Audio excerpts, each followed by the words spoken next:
presentation of Fox Sports. We are the fourth. We are NC.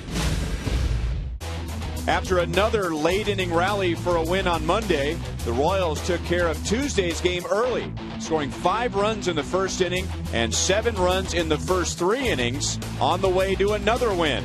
That sets up a possible sweep as Wade Davis makes his home debut next on Fox Sports Kansas City.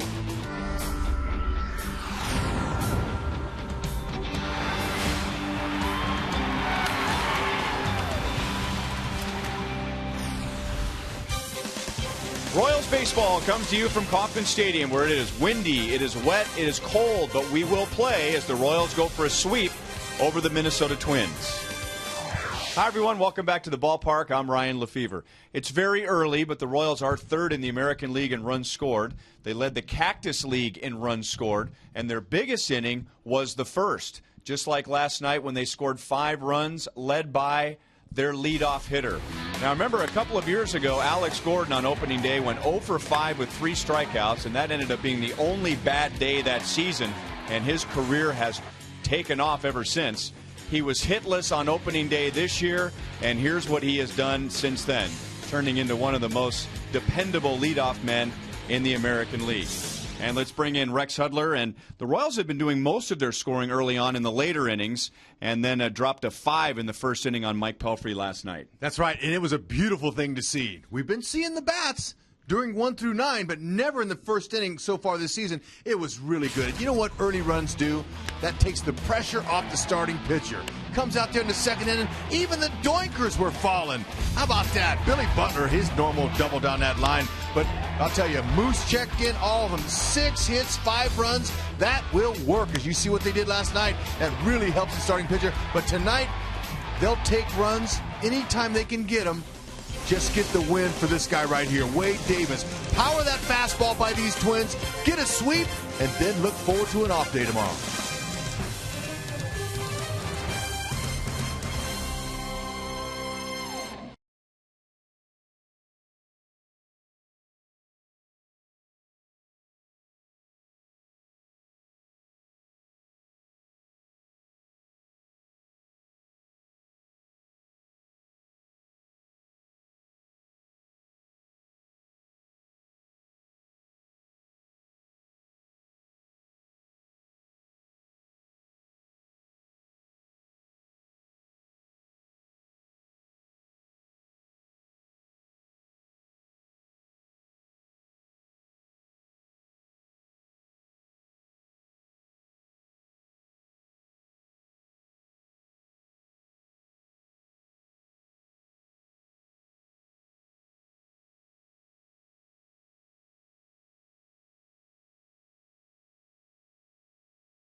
Wade Davis, welcome to Kansas City. This will be his Royals home debut, and he'll do so on a night where the temperature is in the 30s. But, yeah, he's a Florida native, and, yeah, he did pitch in that dome in St. Petersburg, Florida for the Rays. But he is fired up to prove that the last start, his first in Philadelphia, was not what people will usually see from him. He said he struggled that last time out, just really couldn't get into any kind of a rhythm with his command with any of his pitches. He said usually you hope to at least have one of them, but none of them were working. And then finally, he found his release point, and that's what Ned Yost has been saying. He's just got to get consistency with finding his release point. He found it, and you started to see the results later in his outing. Unfortunately, in the National League and down, well, they needed to pinch hit for him. As far as the weather goes, one word: cold. But the Royals hoping for the sweep. Ryan and Rex have the call next.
Royals baseball is brought to you by the Missouri Lottery. Play it forward with the Missouri Lottery.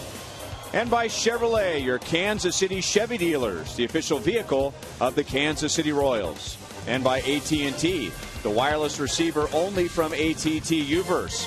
Visit att.com/freeyourtv. Rethink possible.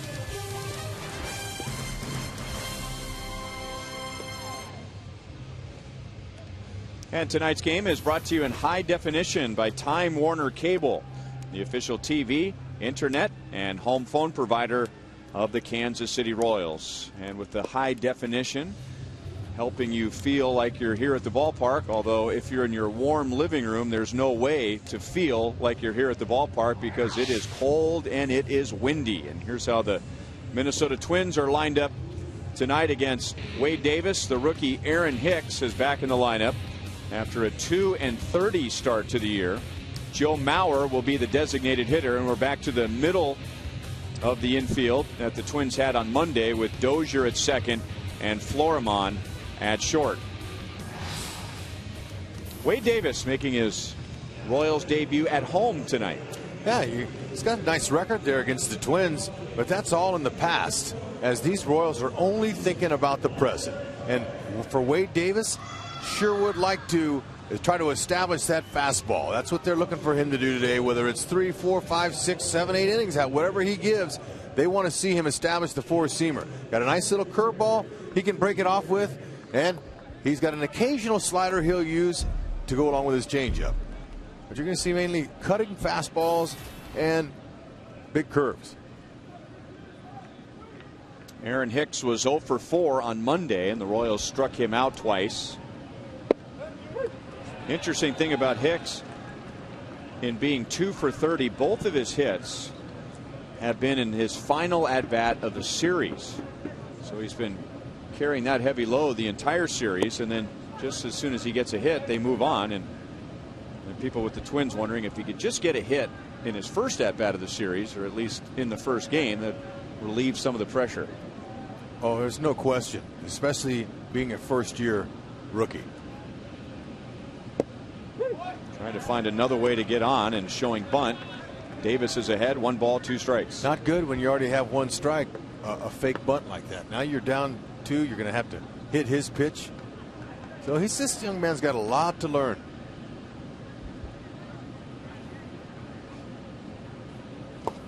And when he does, Minnesota really feels like he's got a chance to be a premier player. He has that dreaded label of a 5-tool player, which means the 5 basic tools of a major league position player. Aaron Hicks, those tools are above average. And now a little bit outside, 3 balls and 2 strikes. It's a good 2-seamer there.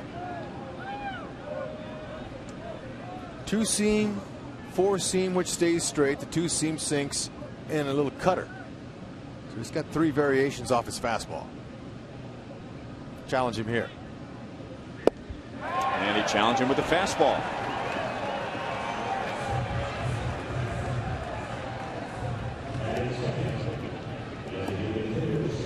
All right, defending behind Wade Davis. We'll see Lorenzo Cain out in center field. That guy, he's a player. He wants to go get him.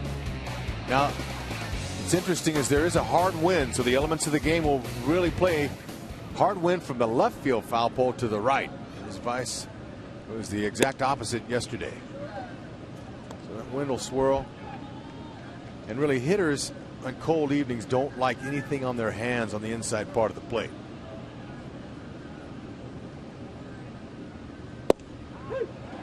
One and one on Joe Mauer, who's the DH, and the game ended last night with Greg Holland striking out Mauer with the bases loaded and the rain falling. Greg Holland was trying to beat the weather as much as he was trying to beat Mauer to win the game, and he did. We got to take a look at that. It was raining hard. Toughest out in Kauffman Stadium history, this guy, and he got him. He took a little something off and fooled him, and just before the sky opened up. Perfect timing. And now Mauer strikes out in the first inning. 2 up, 2 down, both on strikeouts for Davis, both with his fastball. Yep, and that's a good sign. That's exactly what Dave Island wanted to see him. Go out there and challenge guys and blow it away, and let's see how strong a start you can have. And gosh, looks good so far. And that's what the Rays were hoping would be the net result when they sent Wade Davis to the bullpen last year, that he would be more aggressive with his very first pitch, because he'd only have to face the lineup once if he's pitching 1 or 2 innings. And now the Royals are hoping that that's the carryover effect now that he's with them. Josh Willingham is 3 out of 6 in the series with a home run. 2 balls, no strikes.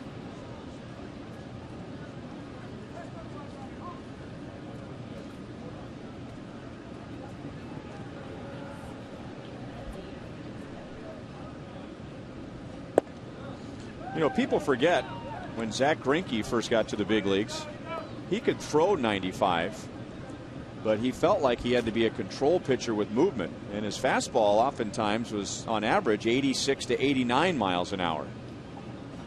Willingham takes a strike. It wasn't until he went to the bullpen and David Riskey, a veteran reliever the Royals had, grabbed him by the shirt and said, "Zach, if you can throw 95, you throw 95. You don't save 95 for a special occasion. I mean, you need to use that."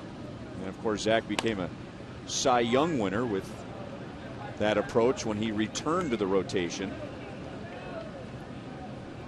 And Wade Davis, he learned a lot pitching out of the bullpen last year, but it's all a whole new thing for him this year. New uniform, opportunity for him to show what he's got. but they would like to see him power by some guys. There's no doubt.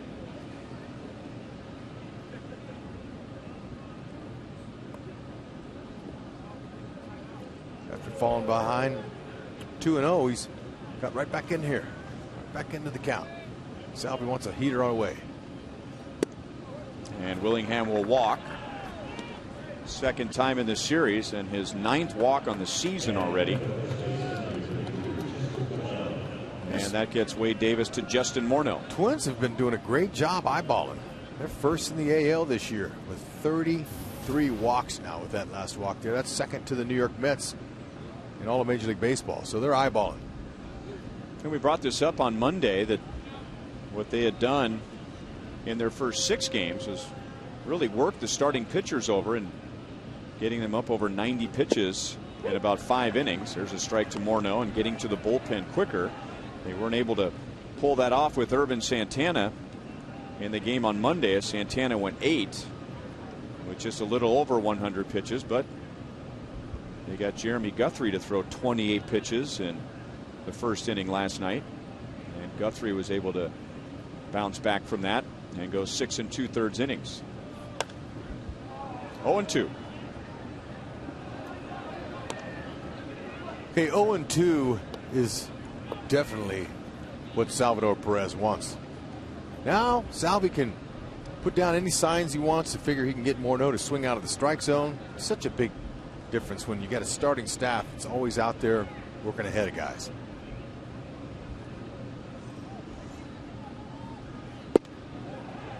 Missed inside, 1-2.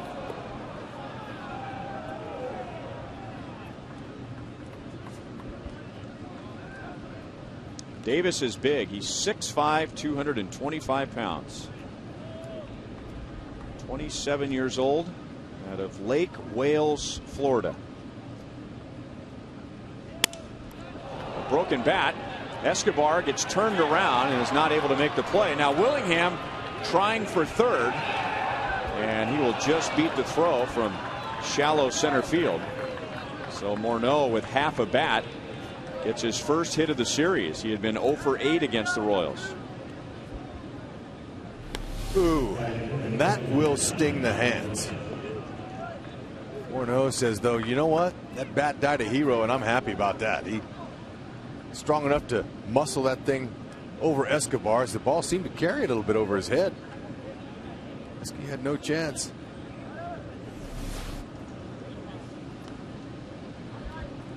And there's no sympathy here from the Minnesota side. It was Escobar's bloop single last night that was a big part of that 5-run bottom of the first. Now Minnesota trying to turn that into a scoring inning as Ryan Domit steps in.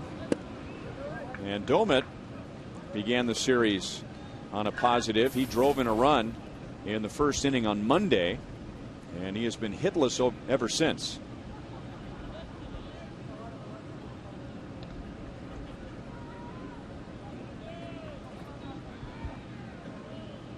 .42 degrees with the wind out of the north-northwest to begin the game. 2-0 on Domit. Okay, after punching out the first 2, the walk and the knock, Davis has to not let this inning get carried away with 2 outs. Going to have to execute a pitch here now behind again. Oh, or 2-0. That's 22 pitches, 11 balls, and 11 strikes. Not the kind of ratio he wants in this inning.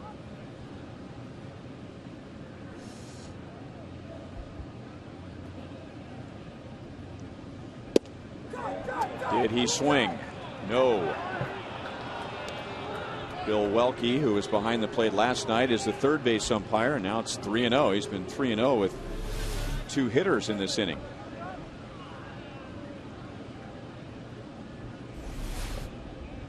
Bill Welke appears to not like a lot of strikes in the first inning of this series. Just an observation. That's Bill. Oh, you don't have to worry about him tonight. Hopefully Onora's a little bit more liberal. And that's what Domit would say. He was getting ready to remove the shin guard and head to first, but Brian Onora called it a strike. This will be the 25th pitch of the inning for Davis.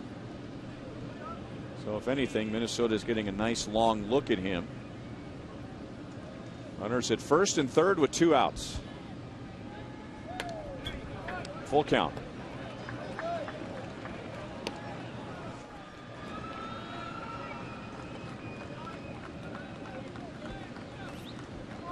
He was on that fastball there. Just missed it. Execute a good pitch down in the strike zone. Use your defense.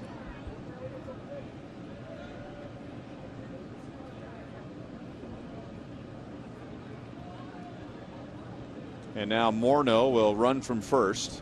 So Hosmer backs up on the right side and Domet walks. So with 2 outs, and those 2 outs coming by way of strikeouts. 2 outs and nobody on. A walk, a single, a broken bat single, and a second walk.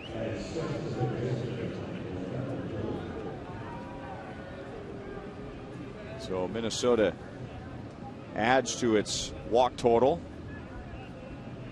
And it brings up Trevor Plouffe, who had 24 home runs for Minnesota last year.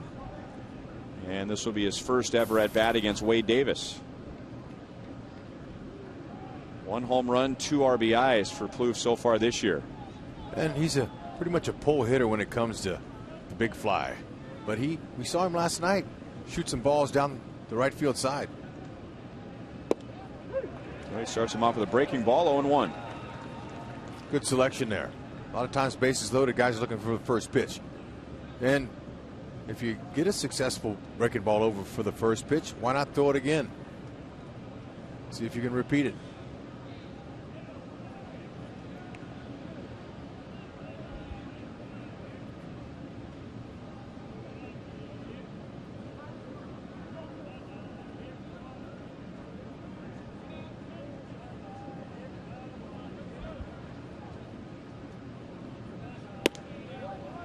One and one. The Royals are 3rd in the league in runs scored. Minnesota is 9th. But the Twins have scored 22 of their 33 runs with 2 outs. They haven't scored a lot, but they've been clutch early this season. Oh, and he's putting the fastball in the strike zone. The Twins are having a bad time with it. He's thrown 3 or 4. Pretty much right down the middle, right by the Twins. They're missing it. Execute here and get out of the inning. And this will be his 30th pitch. Maybe he hooks him away. Popped up. Hosmer wants it. Hosmer's got it. It's a long inning for Wade Davis. But Minnesota strands 3 in the first inning.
Bottom of the first inning, and it was One of those nights last night where everybody felt like they were part of the Royals win on the offensive side. 8 of 9 Royals had a hit. 7 of the 9 Royals had an RBI, and 6 out of the 9 scored at least 1 run. You know, it's a hitting bunch, that's for sure, from 1 through 9, and Liam Hendriks is going to have his hands full as you see what he's done against the Royals, and not a very big sample size, but still, he's a very good young prospect at 6'1", 200 pounds. He's got a heavy 2-seam sinker he's hoping to work, and that sinker plays well for the defense. But if he does get anything in the air, I'm going to stay with the center fielder, Hicks. This young man, Aaron Hicks, he's going to have to cover a lot of ground tonight, as he had a chill pill last night. Gardenhire, the manager, said, you know, I think you need a little mental break. So he's back out there in center. The final game. Hard sinker, slider, curve, and a change. He's got 4. Not overpowering. 86-92. Here's 87. 87 tailing away from Alex Gordon. Alex was hitless on opening day. Now he's hit in 7 straight games. Hicks gets turned around and backpedals onto the warning track. 1 away. And now Alcides Escobar. Tell you what, he was all over the baseball last night. Now, his first hit wasn't exactly the kind you really call home and tell your mother about. It was a doinker, but watch this. Everything was away. Looked like Mike Pelfrey was trying to keep it away from him. Came in once there, but you see on the Fox tracks, and then he waits for this one right here. Knocks in Gordon after Gordon triple. That is a good piece of hitting when you can foul that many pitches off and stay alive. You wait for the cookie. He got it.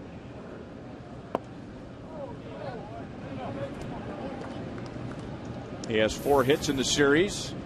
He is driven into and is off to a 3-13 start.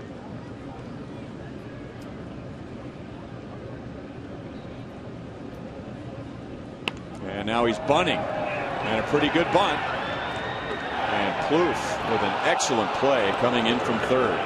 Boy, that ball had some spin on it. Sometimes when you pick up that ball and it's got that kind of spin, it'll spin right out of your hand, but a good job of focusing. It was really close at first base. That kind of backspin, he's spinning hard. Plouffe, great job. And I thought Escobar might have beaten it, but I was wrong. No argument. That's a good weapon, especially against a guy that's a sinker baller, a guy who's not overpowering. Great idea. If he gets that down the line, there's no play on him. He gets a base hit. Inside to Billy. Driven in 2 runs in the series, and now he has 10 on the year, which is second in the American League. Billy had 13 RBIs last year against the Twins.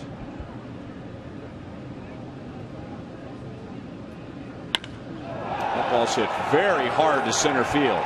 Hicks is back, jumping. It is over his glove for a home run to straightaway center field.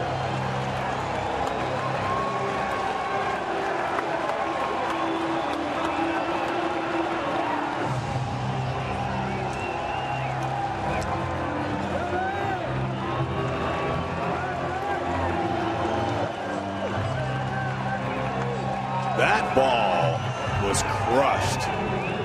Billy Button waited, saw a couple of them, then he says, you know what, I'm going to unload. Second home run of the year, and you know, I think he had a feeling that he got all that, because when you hit a ball like that, you barely even feel it off the bat. That tells the hitter, and he knows first if he got it. Tells him that, man, that's got a good chance.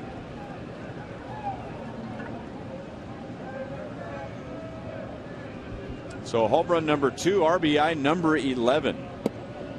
And now 2-0 on Mike Moustakas. I mentioned this briefly late in the game last night, and we just saw a nice play at third by Trevor Plouffe. Both Plouffe and Moustakas are from California, and Plouffe has always had the reputation of being a pretty good hitter with power. his defense has been very suspect. And I heard that he reached out to Mike Moustakas and said, "What made you a good third baseman? I want to be like you." It's a great compliment, and especially from a guy who grew up playing against Moose in high school.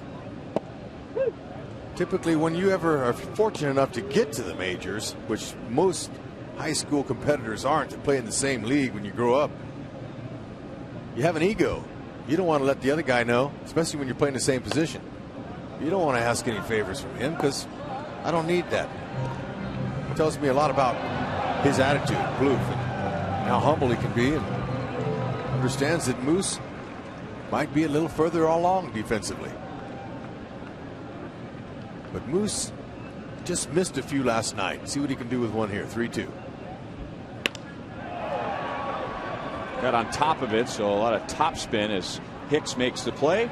The inning comes to an end, and Billy Butler, on a cold night, cuts the wind with a home run to straightaway center. Billy could hit a homer in a snowstorm. That was awesome.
Agrees, but I like to see them jump in the fountains. That would really show me something. That is 3/5 of their group, and spelling out sweep on their bare chests, and that's what the Royals are trying to do with a win over the Twins tonight. Chris Parmelee leads off against Wade Davis, and you know it's already been a big turnaround for the Royals early in the season compared to last year, just by winning their first 2 games at home. The Royals didn't sweep any series until their 12th series last year, and that was a 2-gamer in Texas. Here's a little half swing dunker into center field for Parmelee. The Royals didn't sweep a 3-game series until the middle of June. That was their 21st series, and if they win tonight, they'll get their first 3-game sweep in their 3rd series. Well, even though it's the same guys out there position-wise that were here last year, it's a whole different mindset. They got loaded up with some starting pitching. Bullpen stayed the same. Everybody else the same. But when you have a mentality, and you have confidence, and you have a little swagger, this young bunch of guys can be dangerous, and they take the approach one day at a time. I like how they forgot about last year. They could care less about their off day tomorrow. They're executing pitch to pitch. They're playing the game, and they believe they can win. That's your focus. Right to Brian Dozier. Nobody cares that they're in first place right now in April. You play the game every day with that focus. After the All-Star break, kind of you look up and then you see where you are. worry about the team. There are no individuals on this team. I loved Holland's interview with Goldie and Monty early. Ground ball base hit. And Brian Dozier had been 0 for his last 11. So he's breathing a little easier, and Minnesota has 2 on with nobody out. So you wonder if Wade Davis in that first inning maybe was a little strong coming out. He was missing a little bit up in the zone with his fastball. In this inning here, it looks like he's taking a little bit off and trying to finesse him, which is really not what Ireland wants. But Davis, when he gets out there, he's going to pitch his game. And he'll pitch to Pedro Florimon, who's 5 out of 12, so he's hitting over 400. Eduardo Escobar, who started at shortstop last night and hit his first major league home run, he is 6 out of 11, 545. So they're getting some production out of the shortstop. The Royals are ready for a bunt.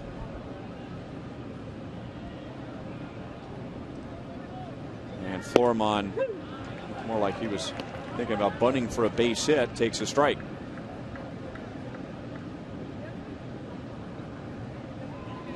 Now Gardenhire, this is a page out of his book. He likes to move runners, especially early in the game.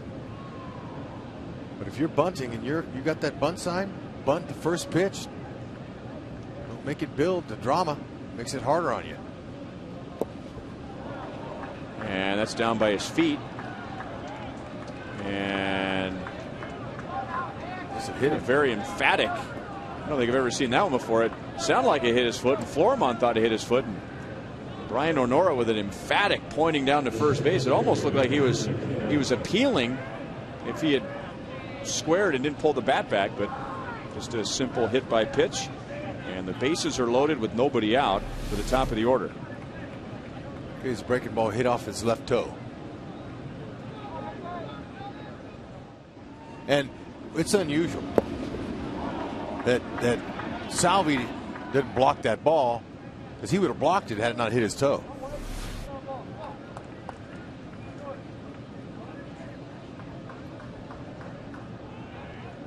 Davis is going to have to pitch out of some trouble here. And he hits the corner to Aaron Hicks, who opened the game with a strikeout. So Hicks is 0 for 5 with 3 strikeouts in the series. He did not play last night. Darren Mastroianni was in center to give Hicks some time to clear his mind. He struck out 14 times already this year. Stay at the same pitch. Down to third. That's it. Stay with those 2 fastballs and then try to put a wrinkle on it, and maybe he can entice Hicks into hitting to a double play. He'll give him that run at third for 2 this early. Pitch was called a strike, so it's 0-2. So Hicks, that's the way it goes when you're struggling, isn't it? I mean, doesn't it feel like before you can even get in the batter's box, you're 0-2? But he's so young in the league, he probably doesn't even realize it. He's just up there trying to hit for his life.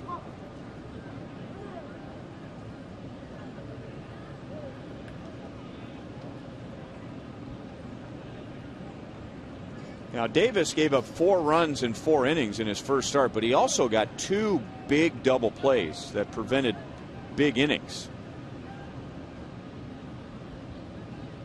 And Hicks started, didn't go. 1-2. Okay, that's a nice cutter on the inner half. Good idea. Almost got him to swing. And when you're going bad and you're checking your swing like that, that's not good.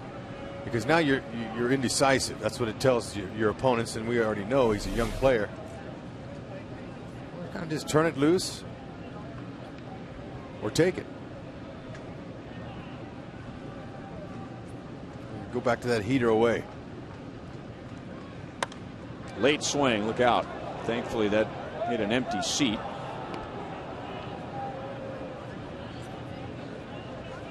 That looks like a young hitter right now that's just guessing. Right, you can tell. I mean, it's his body language that's giving him away.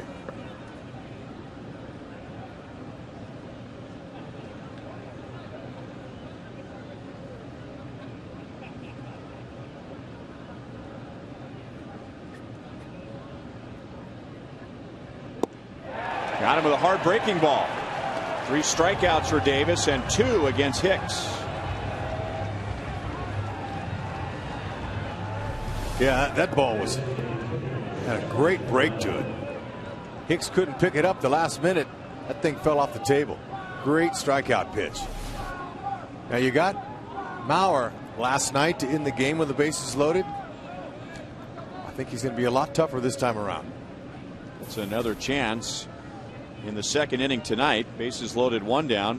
However, he did strike out, swung through a fastball in the first inning.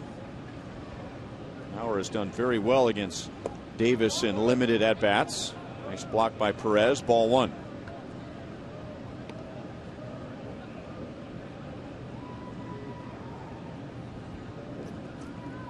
Mauer's a spray hitter, and when he's at Kauffman Stadium, he don't mess around. He's going line to line. He hits it just about anywhere you can. He's hitting .440 coming into this game at Kauffman Stadium. 1 ball, 1 strike.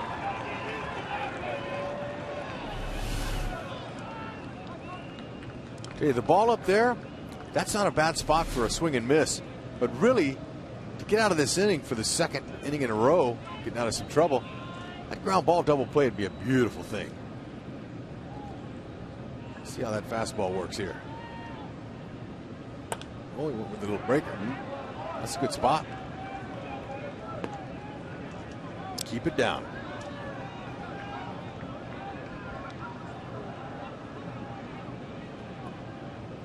To strike out Mauer in 2 consecutive at-bats to end the game, and then the first one to start the next day. That's like a baseball comet. You better get a good look at it, because you're not going to see it again for a long time. But to get him again would be something I haven't seen. He did. 3 straight at-bats. The Royals have struck out Mauer with the bases loaded in the 9th inning last night, and now in his first 2 at-bats tonight. Okay, Davis took something off of that fastball. It might have been what they call a BP fastball, batting practice fastball, and that acts or serves as changeup, but you can't really pick up any rotation on it. Well executed. And now Willingham, who walked in the first inning, and he takes a breaking ball for a strike.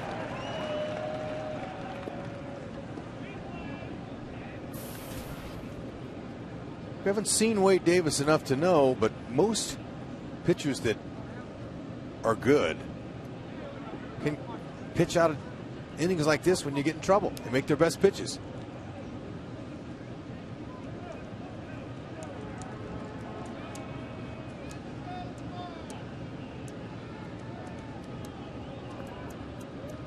Left-handed hitter Morneau on deck. Doesn't get any easier.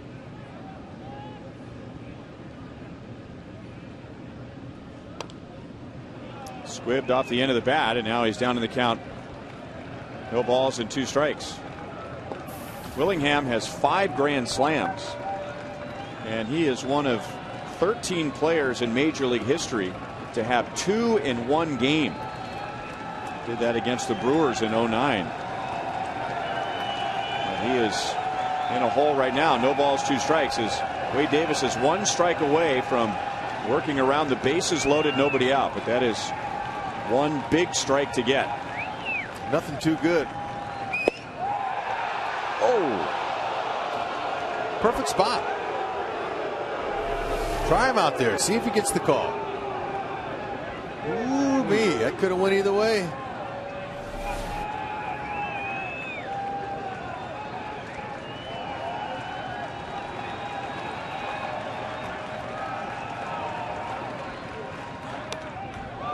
Still 1-2. We apologize for some of the mist that's making its way in between our center field camera and what's going on the field. There's our guys out there. They're bundled up. They've got the cameras bundled up.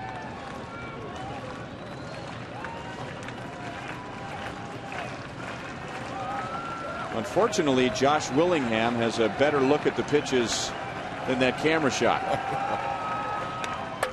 Oh, a good swing. He left it up. Oof. Still 1-2. Yeah, you can't get careless here. You're still ahead. You got a couple pitches to waste. Still hasn't shown Willingham a breaking ball yet.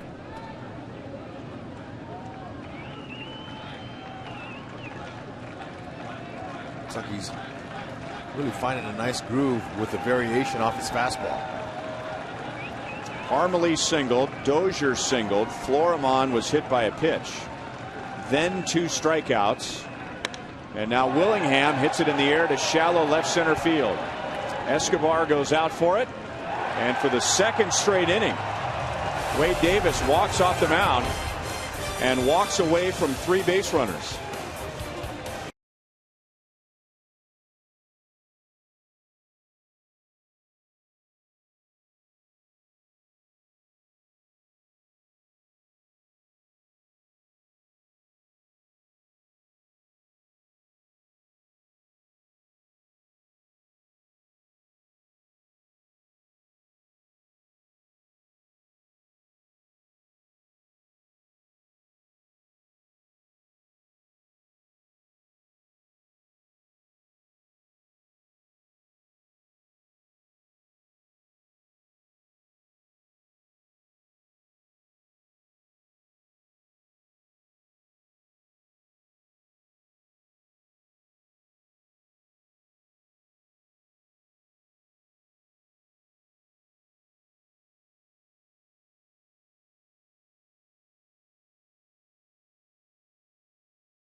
Welcome back to Kauffman Stadium. Joel Goldberg out in right field. 40 years ago today was the debut of then Royals Stadium here in Kansas City.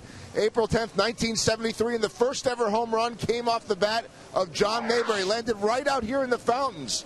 You see the picture there, too. The only difference is it wasn't a splash of a home run because while the fountains were constructed, they weren't actually working yet. The water was not in them, so that home run ball clanked around on the cement at the bottom of the fountain. Those fountains didn't debut, guys, until July 21st, 3 days before the All-Star game. But Big John Mayberry also had the first RBI in the stadium earlier in the game. First hit was a bunt from Amos Otis. First pitch came from Paul Splittorff, as we see the base hit right there. And 45 degrees first pitch tonight. That night it was 39 degrees first pitch. There was a mini blizzard the night before. It got colder as they went along, just like tonight. By the way, the first 5 hitters in the lineup that night for the Royals: Patek, Rojas, Amos Otis, John Mayberry, and Hal McRae, all future Royals Hall of Famers. Thank you, Joel. And of all those details, the other detail I've heard most often about that first game at Kauffman Stadium 40 years ago is that it was cold, just like tonight. You talk to Denny Matthews or Fred White about that game and how everyone was just blown away by this ballpark and how beautiful it was, even without the fountains working. There were no fountains on the left field side, but that it was cold that night, as it is tonight. And there's some rain now, as the mist has been falling for about an inning. 0-2 on Eric Hosmer. And then in the mid-90s, the artificial surface was pulled off and thrown away, and Kauffman Stadium became an all-grass ballpark. 1-2 on Hosmer. You know, playing in rain is one thing, but playing in a misty rain is another. That's almost more distracting. Hard to see.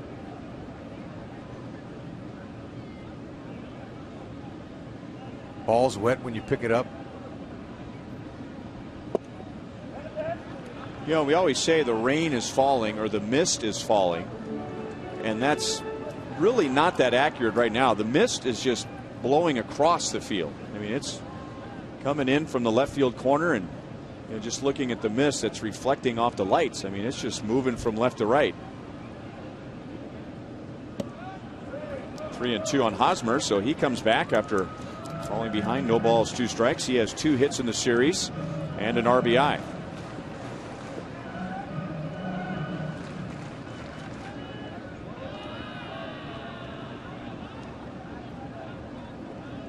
Royals got a home run to straightaway center field from Billy Butler in the first inning. Hey, Hosmer's staying alive. He's anything borderline, he's hacking. And he looks comfortable at the plate. Really has gotten the grasp of not overstriding this year. You can tell. He's staying in balance.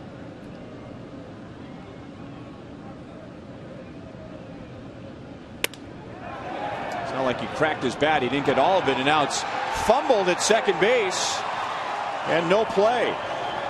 Dozier tried to grab that thing about 13 times and never could find the grip. Well, that's what I was talking about. I mean, the ground's wet. It's hard to catch it the first time around, but when you try to find the handle the second time, it could be even worse. His balance is falling back. He couldn't get the force. Salvador Perez hustling hard. Now you try not to panic when that happens, but when your body's falling one way, you're not going to catch it on the rebound. Try to stay under control there. You're saying, okay, I got him right here. I got him. Oh. Maybe they'll turn it into something. Jeff Francoeur has hit in 6 straight games. He has driven in a run in this series. And off speed for a strike. I remember earlier in the day, Ryan, you were saying that, well, there might be some folks that get a little better view at home in their warm living room rather than being here. But the way this mist is blowing, I don't think they can get a good view from that center field camera. So we will use this camera view from time to time while they wipe off the lens in center field, just so you can see what's going on.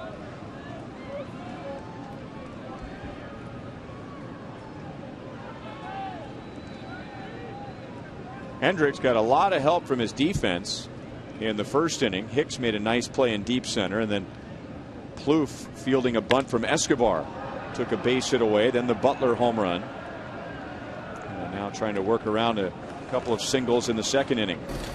A reminder, as you enjoy a cold one, to look forward to Miller time later in tonight's game, brought to you by Miller Lite.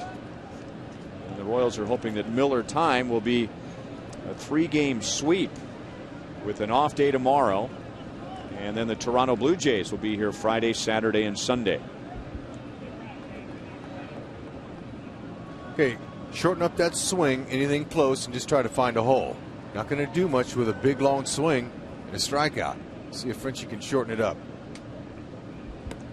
Not a good swing, but he's still alive. He did. He shortened it up. That's for sure. But this is a big, very important outing for Liam Hendricks.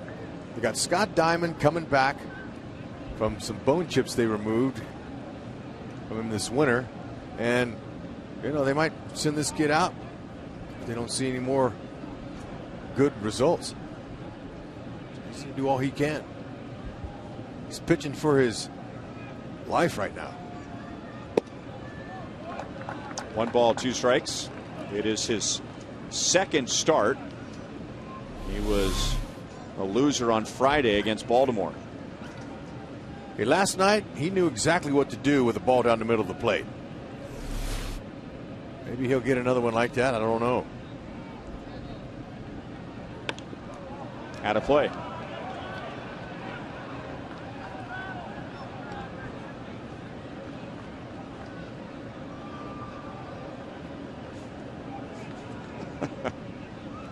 Richard Harlan, our technical director, the Rocket we call him, said it's appropriate that the view you're getting from center field is a bit foggy because that's what it looked like. That's what the technology presented 40 years ago.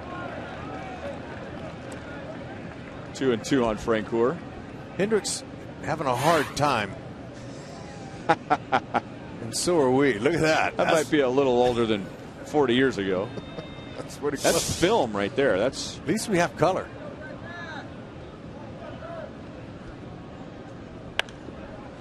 Hendricks doesn't have a put him away pitch, and it's obvious as Hosmer expended a bunch of pitches, and now Frenchie is.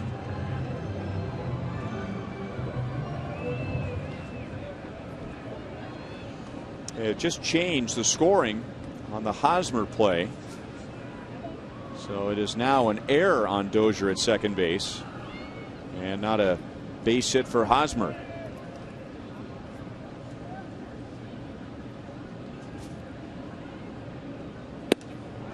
And now Francoeur strikes out, and that's the first for Hendricks, who doesn't strike out many. He only had one in his last start. But that's big, because now he'll hope for a ground ball and a double play.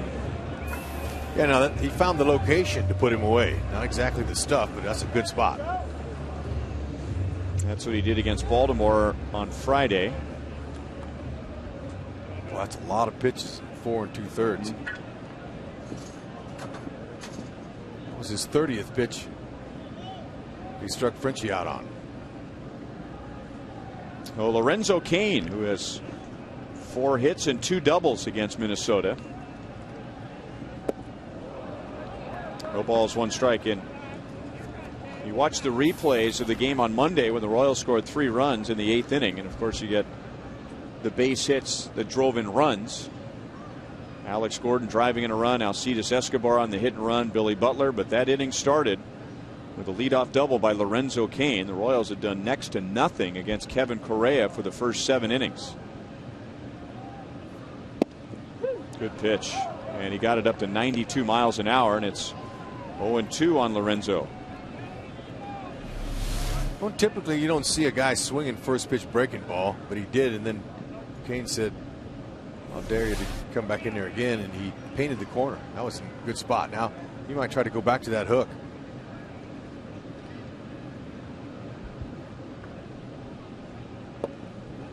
Blocked by Domit.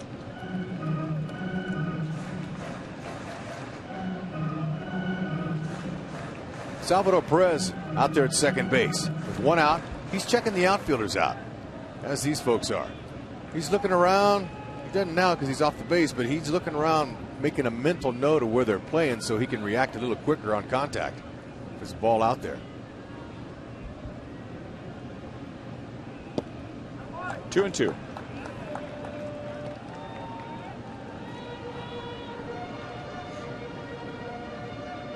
A lot of that tonight. Guys trying to blow some heat and some moisture into their hands.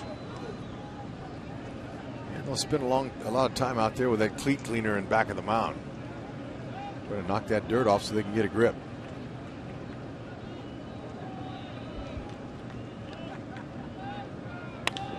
Cain grounds it through the left side. Perez will be held as Willingham comes up with it in left. And the Royals now have the bases loaded.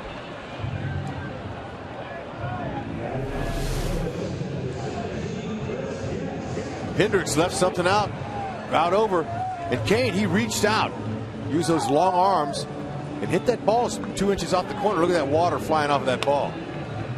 Now, with the circumstances like it is, that ball wouldn't hit that hard. I'm a little surprised that Eddie didn't bring him home, because when that outfielder picks up that ball, it's slippery. He's not gonna, it's not the dry heat of the summer. He's not gonna get a good grip on it. I think Salvi could have scored there, but he held him, and for his guys, Getzy and Gordon on deck. Chris Getz hits it where it's pitched. They're playing him to the opposite field. Inside for ball 1. Getz, after a fast start, has dropped to 240. 0 for his last 9. He had a big bunt game on Monday to help set up the 3-run inning. This is his first at bat against Liam Hendricks. 1-1.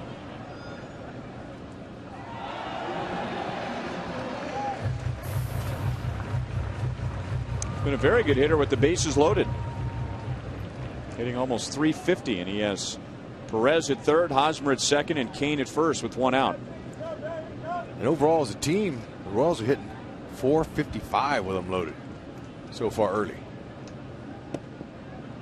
Down and in, 2-1. Minnesota, when they've been at the plate, they've had the bases loaded twice tonight and haven't been able to come through against Wade Davis. In the second inning, top of the second inning, they had the bases loaded, nobody out. Davis got out of it.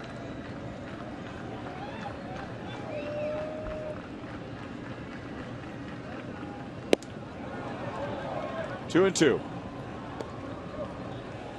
Okay, Getzy looked like he wasn't real comfortable with that fastball, so it tells me that they might try that again on him. Maybe Getzy's setting him up.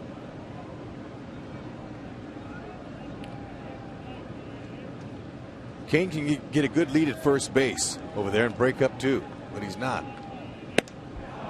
And Getz is down on strikes, chasing a pitch up and out of the strike zone. Two big strikeouts for Hendricks in this inning.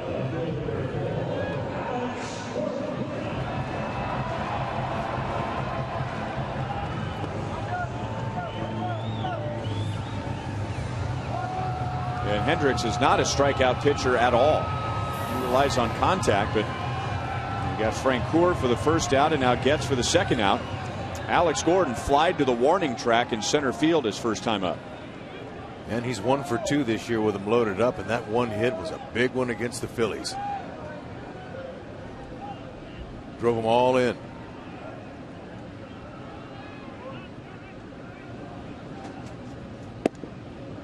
Changeup is outside. That pitch might hurt him tonight. He hasn't necessarily made a mistake with it yet, but he hasn't gotten his changeup down yet. Everything's been about belt high and higher.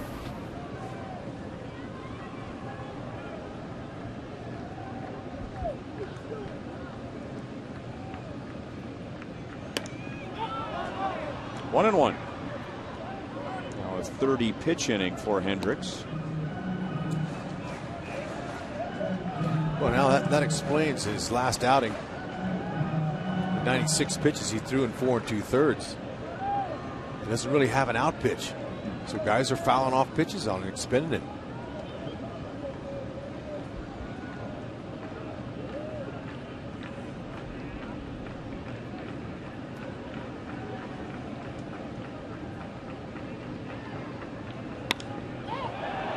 In the air to shallow left center. Long run for Willingham and Hicks, and Willingham makes the play. So the Royals had the bases loaded in the bottom of the second. And Hendricks gets out of it.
Two scoreless innings for Wade Davis. It hasn't been easy.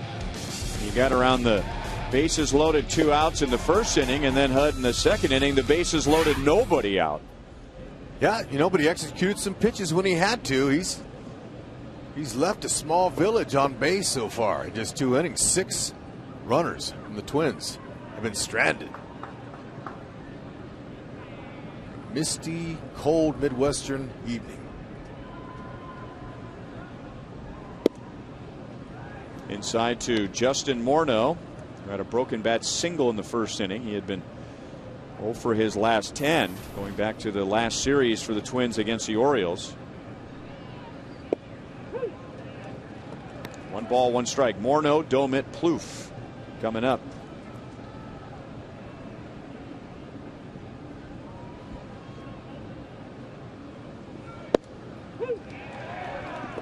One and 2.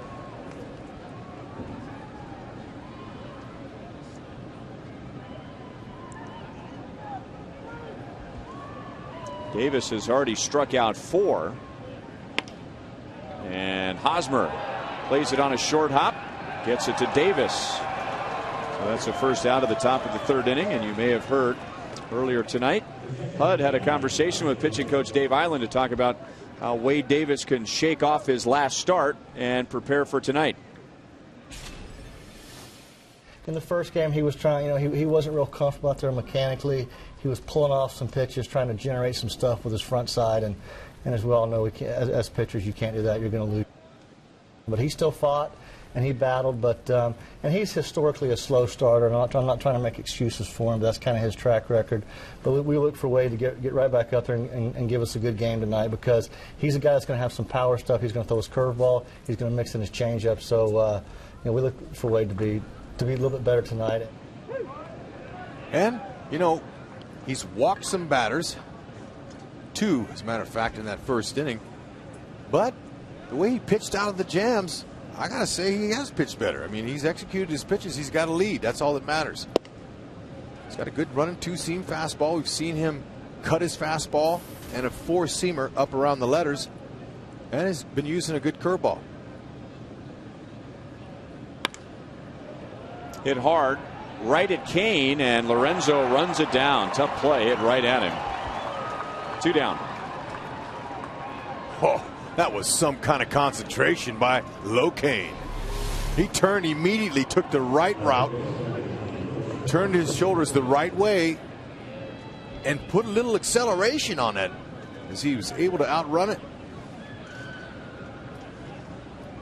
He's got nice skills. Good athlete. And he's in a good yard to show those running skills off. 4-10 straight away here at Kauffman Stadium, one of the biggest ballparks in the American League.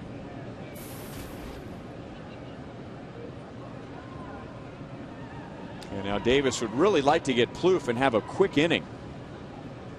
After 30 pitches in the first, 22 in the second. And a routine grounder to Moustakas, and he gets the quick inning. 9 pitches to get through the 4, 5, and 6 hitters. To the bottom of the 3rd, the Royals lead 1-0.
The 40th anniversary of Kauffman Stadium, and even before this ballpark opened, Marcia Merrick has been waking up at 4 a.m. to make at least 400 peanut butter and jelly sandwiches for needy people in various parts of Kansas City. Each morning and afternoon, she drives to 11 areas of KC and delivers the sandwiches to those who are hungry. And along with the sandwiches, Marcia hands out other items such as deodorant, toothpaste, and medical supplies. Sitting in the Buck O'Neil legacy seat at tonight's game. She deserves that. Are you kidding me? How big is her heart? Taking care of the needy. That's a beautiful thing. Congratulations. Need more people like her.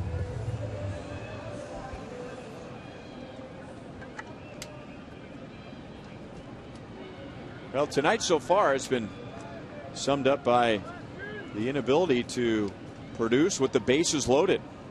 Figure 1-0 game, bottom of the third. Maybe the pitching is dominated. Well, Minnesota had the bases loaded in the first and in the second and failed to score. As Wade Davis was able to pitch around that and then got the Twins in order in the third. And then the Royals had the bases loaded with one out in the second, and Hendricks was able to pitch out of that. Escobar tried to bunt against Hendricks in the first and was out on a good play by the third baseman Plouffe, who was playing in but not on the grass. 1 ball, 2 strikes. And Hud, you talked about in the last inning with the ball rolling through the wet grass and how difficult it is for the fielders to get a good grip. Well, that applies to the infield as well. It's a good night to bunt. Sure is. He tried that his first time up. Plouffe made an excellent play on it. Still 1-2.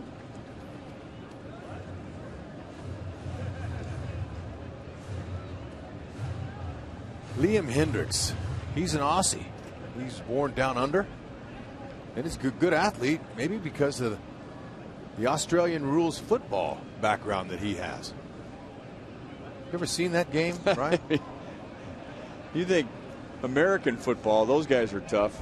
Those guys basically play American style football but without the pads and the helmets. Yeah, and shorts, unlike the NBA of today, shorts are like way up high. I mean, you know, you're seeing a bunch of guys like out there. The 70s in the NBA. Yeah, right? and they're supposed to be tall though, because they have jump balls and stuff in that league. And so they're big, tall guys that have sleeveless shirts on, and you can tell when you see a game. Now, some people might confuse it for rugby, but it's a totally different game. It's a running, all-out game.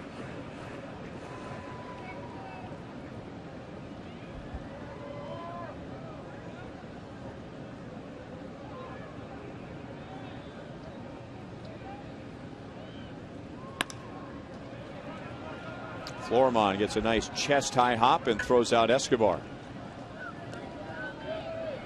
And now Billy Butler, who's responsible for the only run we've seen so far tonight. Straight away center. Ball right down the middle of the plate.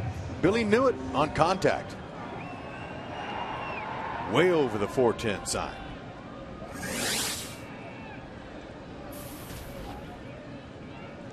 Now has 11 RBIs, which is second in the American League to Chris Davis of Baltimore, who had 17 entering tonight. But Davis had 16 of those in the first 4 games.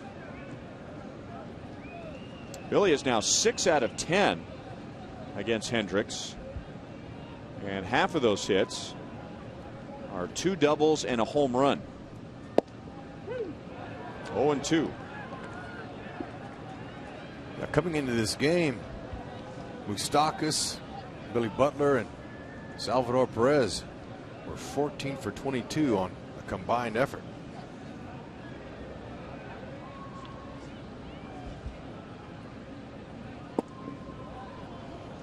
One ball, 2 strikes. And 2 of those 3 have added hits tonight. With Billy's home run, that gets him to 6 for 10. And with Perez, he is now 5 out of 8 against Hendricks. Those numbers just got better. Salvador singled his first time up.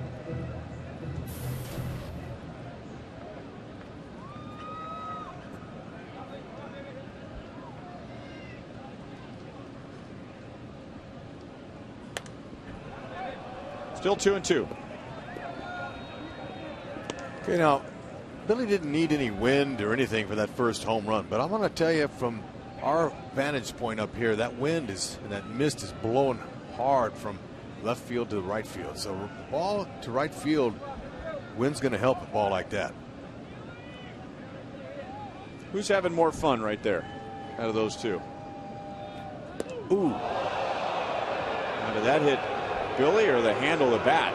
I don't know. It sounded like the handle, but that hopefully hit his elbow pad. He's got a small elbow pad on there. You could hear it all the way up here.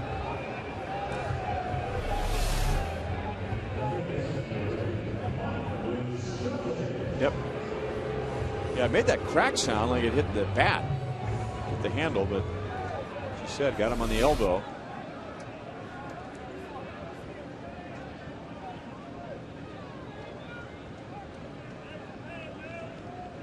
So Billy at first for Mike Moustakas, who flied to center first time up, and Hendricks hits the outside corner. Okay, Hendricks, if he's smart, he'll stay on that outside corner against Moose. Last night's game, Moustakas hit a couple of moon shots, but just got under him. He's getting close. Batting fourth for the first time in his career this season, as Ned Yost made that decision in spring training. Billy Butler typically had that spot last year, but Moose would like to respond, take care of that goose egg in the home run department.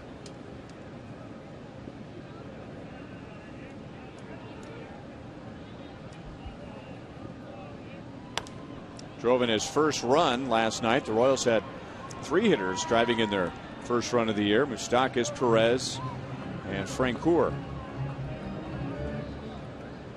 And even with his fly out in the first inning, he is still 5 out of 7 against Liam Hendricks. He's held the Royals to 1 run, 3 hits so far.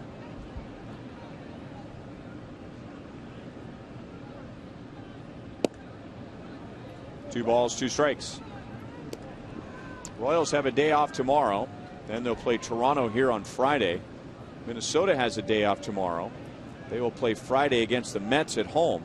But when they land in Minneapolis today, all this rain that we've gotten is snow up there. They're expecting about 10 to 12 inches of snow. So everyone's kind of moaning and groaning about getting home in the middle of the night tonight. And instead of going home and getting in a nice warm bed, getting ready for the off day, they're going to have a snow shovel in hand before they go to bed. And they don't have a roof on that ballpark either now. Friday's game could be in jeopardy. That's a lot of snow.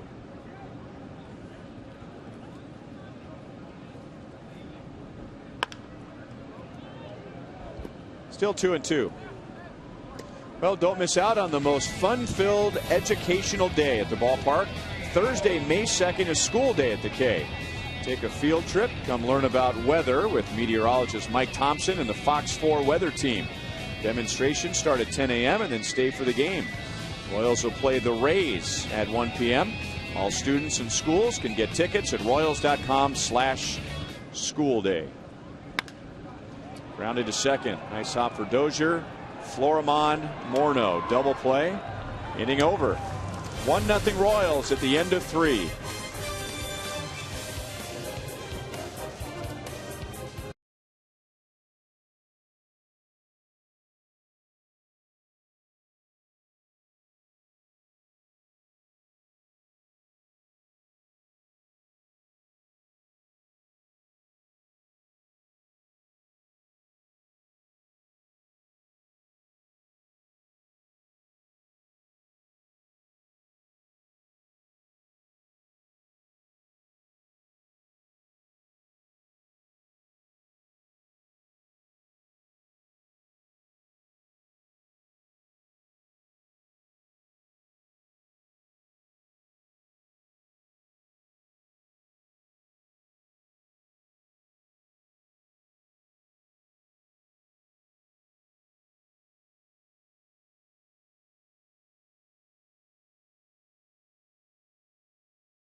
do you want answered tonight? These sent in to us.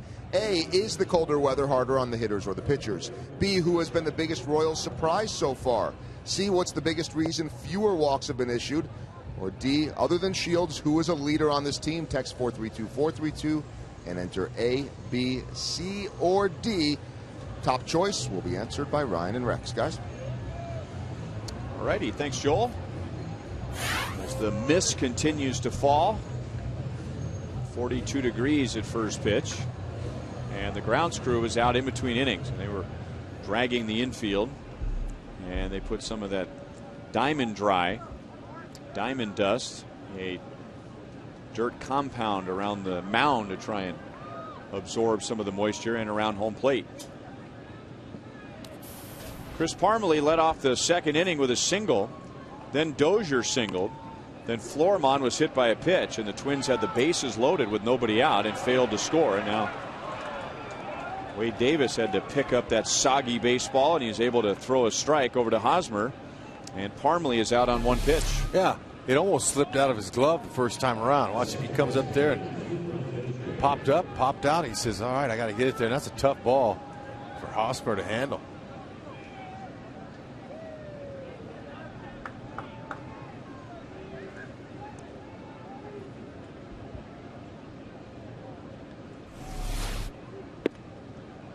And a breaking ball is high to Brian Dozier, who had been 0 for his last 11 when he singled in the second inning.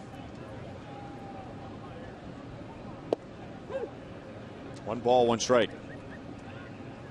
Last year, Dozier was called up and looked like he might be potential shortstop for the long term for the Twins.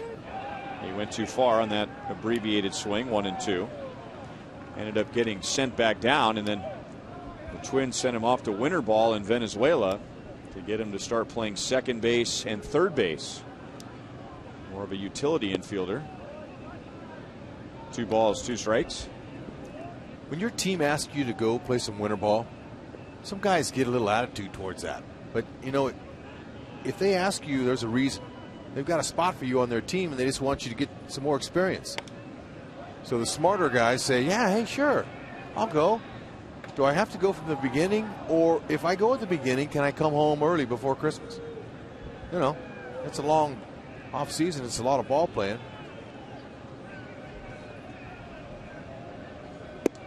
But there's a good brand of baseball in Venezuela and the Dominican. Yeah, you're right. I mean, what, 80-90% of minor leaguers, the team doesn't ask them to do anything in the offseason. Right. Now Dozier will walk. And that's Wade Davis. Second walk, 1 on, 1 out.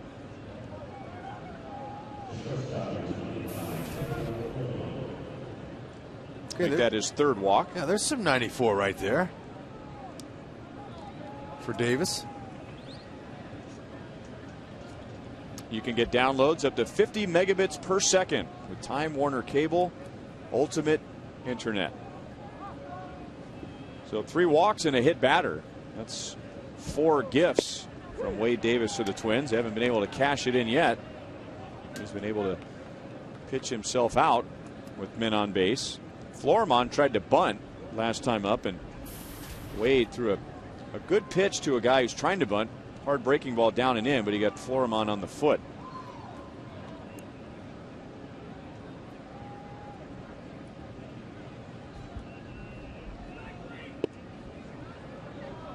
One ball, 1 strike.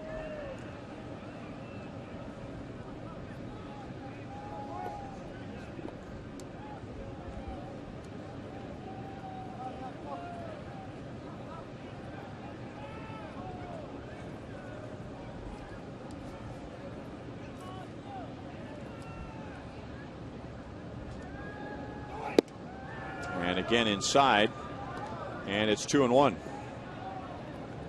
Dozier, this last year, he's over at first base. His last year was his first year in the majors. He stole 9 bases. He's kind of a situational runner. Good athlete, good hands. He could play the middle. They're expecting a lot more out of him. You'd like to see him steal a few more bags. And there he goes. And it is pulled foul. And the Twins were a running team last year, as they were all those years in the Metrodome. They tried to go back to their roots, get guys in motion, more hit and run, more steals. And the Twins led the league in stolen bases, but they lost a lot of those from last year. In fact, 78 stolen bases, with Ben Revere being traded to the Phillies, Denard Span being traded to Washington, and Alexei Casilla. Those three guys had 78 stolen bases. Wow, that's a big dent in your running game. That's why Dozier and Florimon are expected to pick that up a little. Dozier runs again. Florimon lifts it to the left side. Escobar makes the play, and there are two down.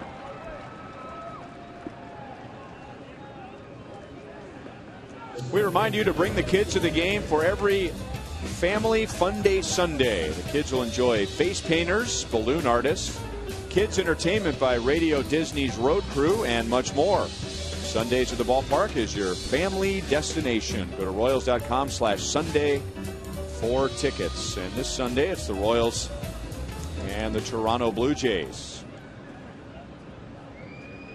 Pitching matchup that day will have Urban Santana against Brandon Morrow. We're also going to be back into the 70s. At least that's the forecast for now. And the sun, it is rumored that the sun will be making an appearance. That's a welcome thing. A lot of folks here in Kansas City thought they were done with this weather.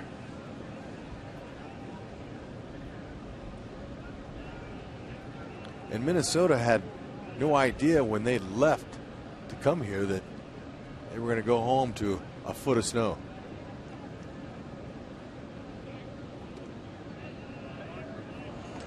You know, those three big snowstorms we had, I was here for the first one and then in spring training for the next two. And, you know, we were battening down the hatches, expecting to have, you know, up to a foot of snow. I think we got right around 10 inches. And in the big picture, it's not a whole lot for Minnesotans. I was talking to somebody from Minnesota, telling them they were getting ready for a big snowstorm. And the person on the phone said to me, yeah, we're going to get that weather too, but we're only supposed to get about 6 to 8 inches. 6 to 8 inches here, man, that's going to shut down school for 2 days. Oh. Royals pitch out with Dozier going, and with a creative slide, he got around the tag from Escobar. Well, Esky dropped the ball. I think if he could have held the tag on him without dropping the ball, they would have had him for sure. They had him by a mile. But sometimes when base stealers know that ball's way ahead of them, they try to create their own route in there. Watch Escobar. He comes there, he's got the tag, but then his knee kicked the ball out. So Dozier says, I'm going to take away the left hand and try to sneak it back in there. Didn't need to. Escobar was hoping he could hide it. But they knew it was coming on the pitch out. And now it's 1-2 on Hicks, who has already struck out twice. And that was a bit of a disjointed pitch out, because Perez was really stepping to his left, but then he had to kind of adjust back to his right. And that might have thrown him off just enough, because throw down to Escobar was to the third base side of second base. But it was on the line, had plenty of time to get him. Weather had something to do with that. That ball is slick, and the gloves are stiff, the leather. And now Hicks into left field. Alex makes the play, barely. Snow cone, which is appropriate on a cold night. Still 1-0 Royals to the bottom of the fourth.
Ball is brought to you by Panera Bread. Try pasta the Panera way. Live consciously, eat deliciously. And by Steel. Available exclusively at a servicing Steel dealer. Visit steeldealers.com. And by Ford. See the new F-150 at your Midwest Ford dealer today. Or maybe tomorrow. There's the right idea. Just kind of create a bubble with that umbrella. Kind of see-through. But not easy to hold on to the ball.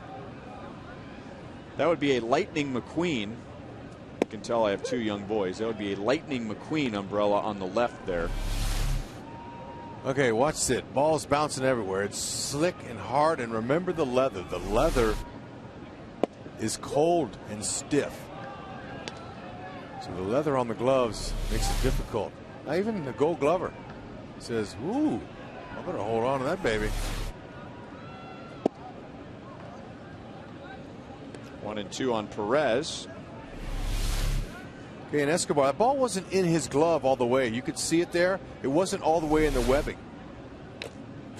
That angle there showed that the ball was kind of outside on the outside 2 or 3 fingers of his glove, and it wasn't really wedged in there. If he had it in there and closed down on it, that ball's not going to come out like that. And that play was scored, by the way, caught stealing, error 6. Salvador cranks it to deep left and off the screen.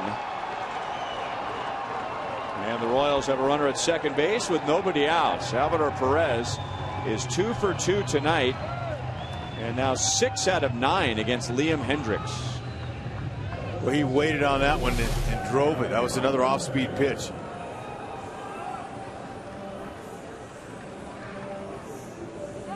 Nice stroke on that ball. Nothing Willingham could do, the left fielder. He just turned and said, well, hope it doesn't go out of here. Hit midway up the wall.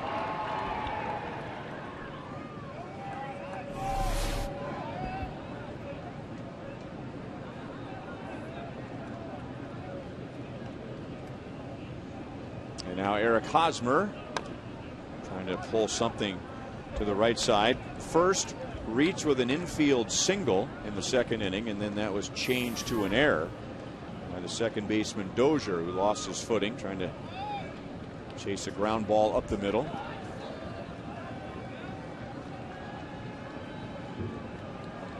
Doing the little things. See if he can pull one over there. Good pitch over the inside. That's the pitch to do it on. And you know, Salvador Perez, when he gets fooled, sometimes his backside will fall out, but he's able to keep his hands back, and he's got such strong hands. He just throws the head and hits a laser liner. That's the second one this year we've seen hit midway up the wall on the line. Got him with a fastball away. Strikeout number 3 for Hendriks. Okay, back in Chicago, let's watch the same thing. Short sleeves. Okay, now that was a fastball in the outer half. That's Chris Sale. Whew, and that would have been big.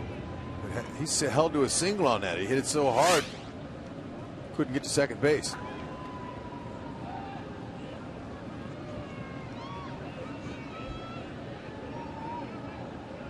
Hendriks struck out Frank Coor in the second inning. Hendriks had 2 big strikeouts as the Royals ended up loading the bases and didn't score. He got Frank Coor and Getz on strikes.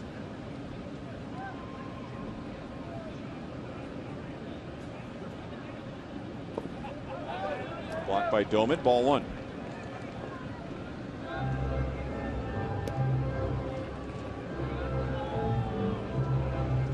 This is the kind of guy that can really play on a hitter's ego. He looks up at the radar gun and he sees 87, 88, 89 with the fastball. As you said, no real put away pitch. And it's so easy to go up there with a big ego and think, man, if he lays one in there, you know, I'm going to hit it up onto I-70. And with that mindset, well, you're playing right into Liam Hendriks' hands. Yeah, like Frenchie, he was guessing fastball and he got a changeup on the outer half.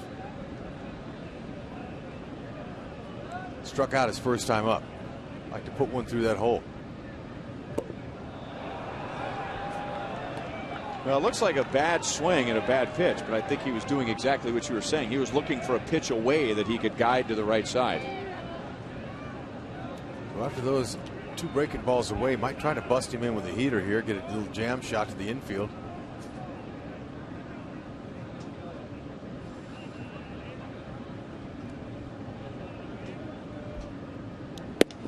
That's what he did. Came inside with a fastball. Did better than a jam shot. Strikes him out. And that's 4 for Hendricks. Yeah, they try to set you up early in the count. They'll set you up, and good smart catchers, you know, they're going to call some early pitches and really focus on the 4th, 5th, and 6th pitch. They're going to all try to set them up early.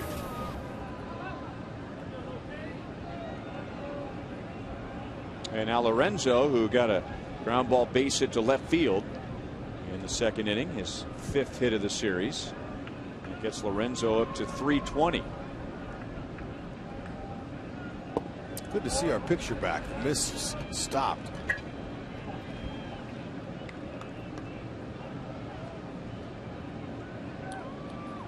So that'll make it a lot easier on everybody here tonight. Most importantly, our center field camera, so we can give you a good shot of pitch and pitch location. And how about that location at the knees over the outside? 1 ball, 1 strike.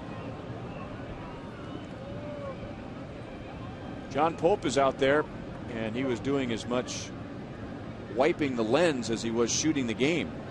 Trying to give you a good camera angle, good shot. All bundled out there, and maybe the mist is gone, but the wind hasn't really died down much. Coming in from the left field corner here at Kauffman Stadium. That's out of the northwest, so that's the cold wind. Okay, on a base hit here, I'll be surprised if Eddie doesn't send Salvador Perez. Salvi's got a really good lead at second base, and there's 2 outs.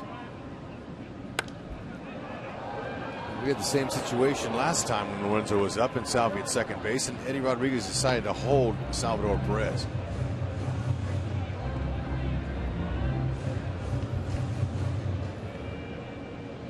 But there's the infielders for the Twins are nowhere near second base to even hold him on, and Salvi sees that, so he can get a big lead. Does she look any happier now than she did an inning ago? No, as a matter of fact, he's having a great time, well, though. The jokes are old. She's heard them before. Well, not a good swing, but he's still up there.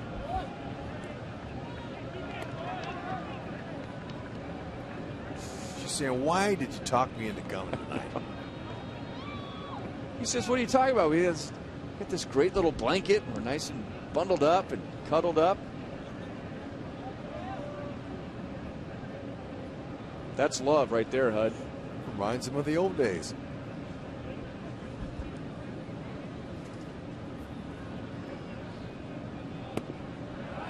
Two balls, 2 strikes.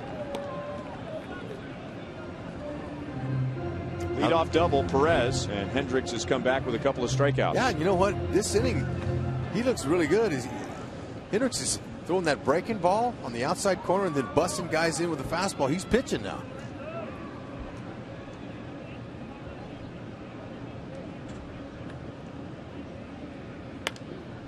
Left that one out over the plate.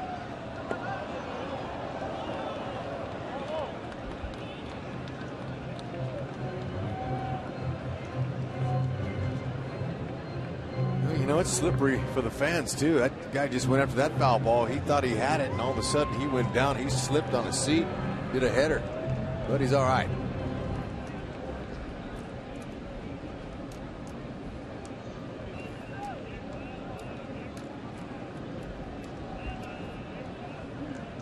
Normally you say a hitter's having a good long at bat against a pitcher, but tonight that might not be the goal you're seeking, because the longer you stay up there, the colder your hands become and your feet.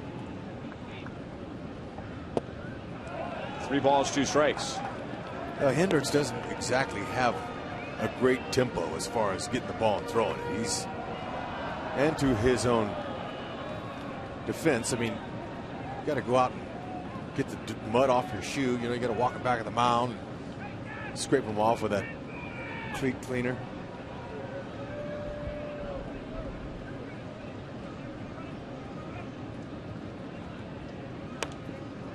do it again. You know, normally, you know, referring to a long at bat, you get more looks at every pitch and you get better timing. I don't know about tonight, though. I mean, it's just the more you stand there, the colder you get, and don't quite fire the hands like you normally do. I'm not used to seeing that guy here at Kauffman Stadium. The hot chocolate guy? Yeah, I mean, as hot as it was last summer, that's the last thing people would want. But I tell you what, you could probably sell them 3 of them, maybe 4. They look really cold. Yeah, he becomes the chocolate milk guy during the summer months. Okay. He look new. Florimon will throw out Kane, so Hendricks wins the long battle with Lorenzo Cain. The Royals got a leadoff double, but come up empty. They still have a 1-0 lead.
First inning home run. Wade Davis getting ready to go back to work in the top of the 5th inning as we welcome in Royals Hall of Famer Jeff Montgomery. You know, a common theme of this starting rotation, it's been good so far, but some of these guys haven't had their A game, and yet they just continue to compete, continue to battle, and limit the damage, and no runs allowed by Davis tonight. Well, he's been Harry Houdini at times, Davis, but at least he's been able to go out and throw zeros across the board. So that's like seeing that, finding guys ways to get out of jams, get out of situations. But whatever it takes sometimes, and inclement weather like this sometimes maybe has a little bit of an effect as well. And it was about this point on Friday in Philadelphia that Wade Davis began to find his release point. And now tonight, after getting into trouble in the 1st and 2nd innings, he has retired 9 of the last 10, and that began with him working around the bases loaded, nobody out in the 2nd. And in that inning, he struck out Joe Mauer. In fact, he has struck out Mauer twice tonight, but here he has fallen behind 3-0. Obviously a tough hitter. You don't want to get behind. I like the way both Greg Holland and Wade Davis, they climbed a ladder on Mauer effectively and were able to get him to swing under some pitches, and that was a big key.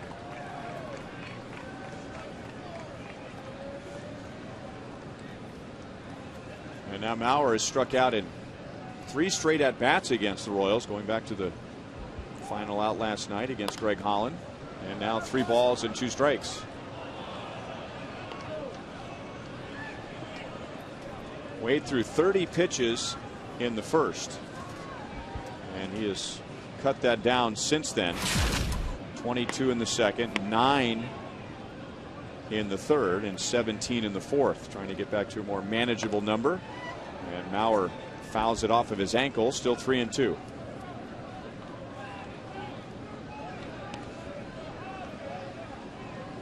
After all those injury problems 2 years ago, and people in Minnesota were concerned that Mauer had a serious injury, He was diagnosed with bilateral leg soreness and played very little 2 years ago, and then he came back last year and played in a career high 147 games because he DH'd and played first base more often. He's the DH tonight, and he goes the other way on a 3-2 pitch and has his first hit.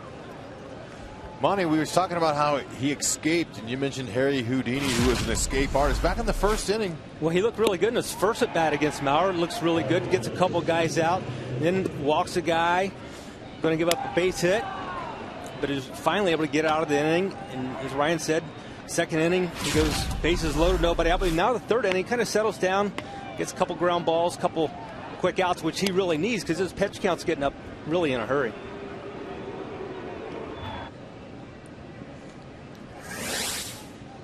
Yeah, he's at 85 now, facing just his second batter in the fifth inning, and it's Josh Willingham, the dangerous Josh Willingham. How about the movement on that pitch?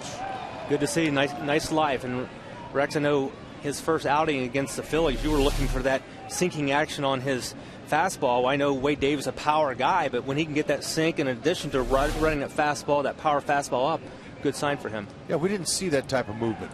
We really did, and everything was kind of moving, I think, laterally. Everything was starting maybe outer part of the plate and drifting back to the middle of the plate, and that's why it got hurt so hard. Yeah, talking with Dave Island, pitching coach for the Royals, he was saying that he was trying to create a little extra stuff because his front shoulder was flying open a little bit, and he's trying to create something, and it wasn't working. Everything was flat. Exactly, and what happens when the shoulder flies open, that throwing arm, when your lead shoulder flies open, your throwing arm then has to essentially take a shortcut to get the ball to the plate, and that's when the arm drops down, and that's when things do have a tendency to flatten out.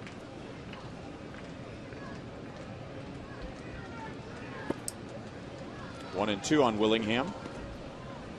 When you see guys when their pitches flatten out and they're flying open, it's either one, they're trying to overthrow the ball and they're rushing, or sometimes that's a sign that they're maybe injured and they're trying to escape pain in the shoulder. Not I'm insinuating anything with regards to injury with Davis, but that's just those are the two reasons normally when you see a guy dropping down like that.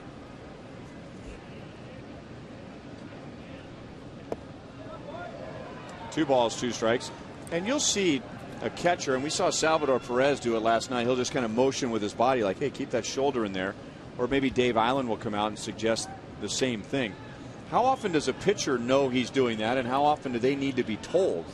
You know it immediately after you throw the pitch, because you can tell for a right-handed pitcher, the ball ends up on the third base side of the plate almost every time, and that's the way things are going to tail away. Fifth strikeout as he gets Willingham for the first time, one down. It's always good when the catcher reminds you. The catcher picks it up because he's got the best frame of looking right straight at you, so he can tell exactly when that shoulder is flying open too early. Okay, but Aaron Crow, the other night when he came in for his save, he went 2-0 on the hitter, and here comes Salvi out to the mound. You could see Aaron Crow going, get back there. I'm okay. I know what I'm doing. Give me the ball. That's what he's saying. Give me the ball. So, Monty, does that disturb a pitcher when you know what you're doing wrong, and then he has got to come out and tell you that? Does that bother you? Well, it doesn't bother you, but it oftentimes disrupts your rhythm. Of course, there's only two pitches into the outing for Aaron Crow, but still you want to kind of establish that rhythm and keep it going. When the coach comes out or the players come in, oftentimes that disrupts it, even if you're trying to get to that.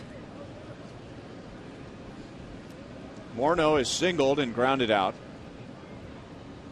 Maurer has almost no lead at first base. And Morneau with a big rip almost corkscrewed himself into the batter's box. One ball, one strike. Yeah, you want to stay down in the zone with these guys here. Even though that was a little bit above the belt there. Stay down with one out.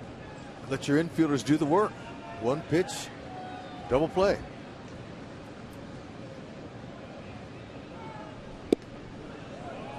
Just inside.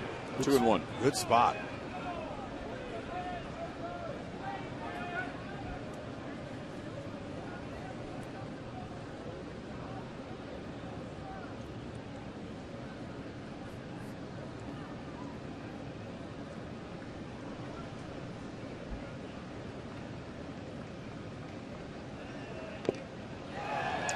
2-2. Big swings by Morneau, who is without a home run so far this year. He hit his first major league home run here at Kauffman Stadium 10 years ago off of Albie Lopez. Remember him? Do you remember him vaguely? Hit it into the second tier of the water in right field, and everyone looking at one another. Who's this guy? Look at Perez with that target right on the dirt, making sure the ball's down, and Davis nails the target and strikes out Morneau, and Davis has 6. Man, talk about a trick pitch. Man, that ball really had some dip to it. Well, that's straight over top. That's the 12-6er we like to see falling off the table. Man, I'm telling you. See that spike on his grip, how he's got that spike curveball. Allows him to get out in front and stay on top of it.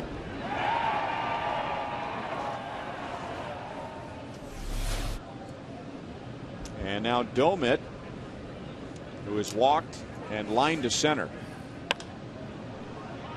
And to right field near the line. He's going to hang up for Francoeur as he crosses the line and makes the play. And Davis is around the leadoff single. He has struck out 6 in 5 scoreless innings. Still 1-0 Royals.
Looks like Wade Davis is done. 5 innings. Royals leading 1-0. It's early. The Royals are in first place. Let's go with a Mazda game break and check in on the team that was in first place last year. We go to Detroit. Octavio Dotel pitching for the Tigers. They lead 6-5 in the 7th inning with the bases loaded, and J.P. Arancibia clears the bases. And the Blue Jays go on to win that game. Toronto will be in town here on Friday. They are now 3-5. And the Tigers are 4-4. And Rex, I don't remember what game it was, but I think I heard you say something about not having a bullpen and not able to win the other night, didn't you? That's right. If you don't have a pin, you ain't going to win. And that's a little bit of a problem going into the season for the Tigers. We'll have to see. Plenty of time, though. They've got a nice offense and really nice 5 starters. That gives Dave Dombrowski and Jim Leland some time to go out and do some shopping. Look around, see what's out there. That's a wheel and deal. You can't buy anybody in the middle of the season, but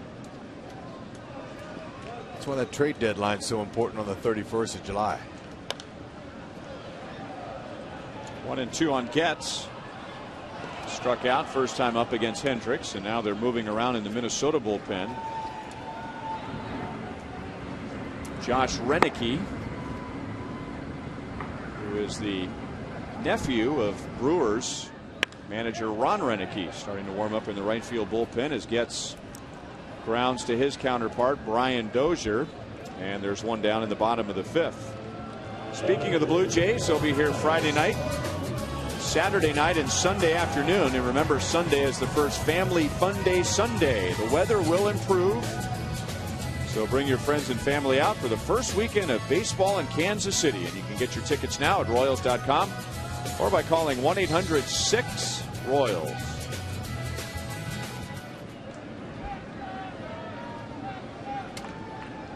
Pitch number 90 from Hendricks is outside. Ball 1. Alex has flied out twice.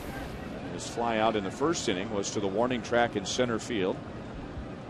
He has hit in the last 7 games for the Royals. And back to Hendricks on one hop. And Alex is 0 for 3.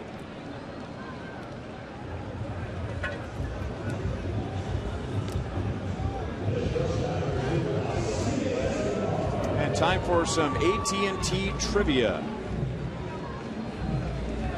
Who are the 3 active major league players to win more than one batting crown? Mauer. Well, so we're allowed to guess this time. Oh, okay. They didn't tell me to muzzle up. You were dropping the "it's for the people" on me last night. When Look, I wanted to, with you guys up here, I wanted to get at least Okay. one out of the 3. You guys can guess the others.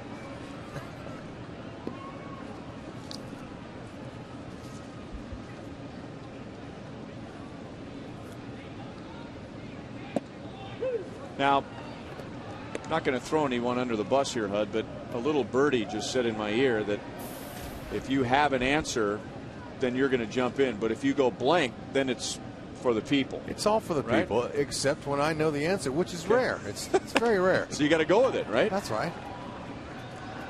Escobar grounds out. He is 0 for 3. And now Hendricks has retired the last 6 Royals. Still a 1-0 game on a cold night at the K.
We rewind back to 2000, 13 years ago.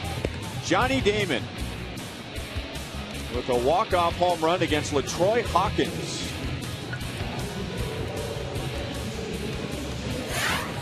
So 40 years ago, the first ever game here at Kauffman Stadium, the Royals beat the Rangers.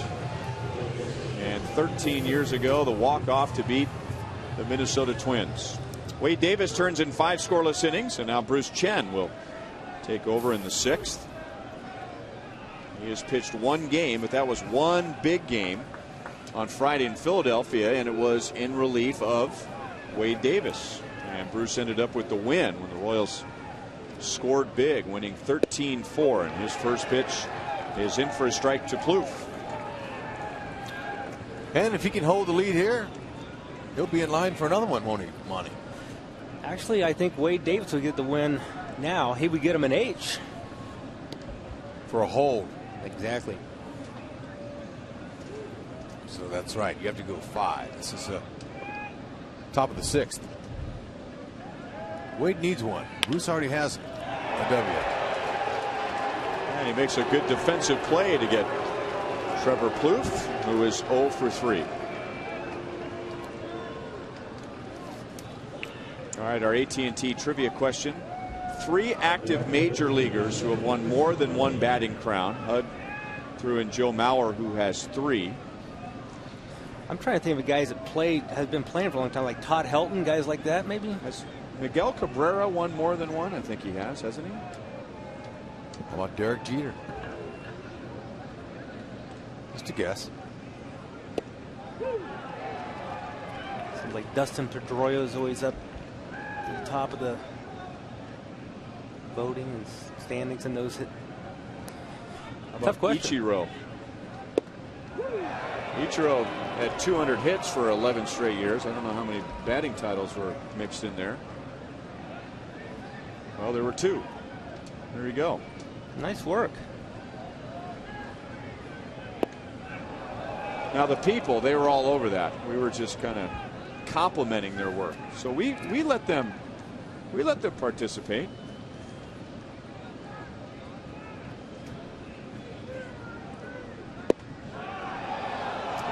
Look at Bruce go to work. Breaking ball, breaking ball. Fastball changeup. Sidearm curve, sidearm fastball. How many pitches does he have, Monty? I think combined he's got about a dozen pitches. Yeah, so as a reliever.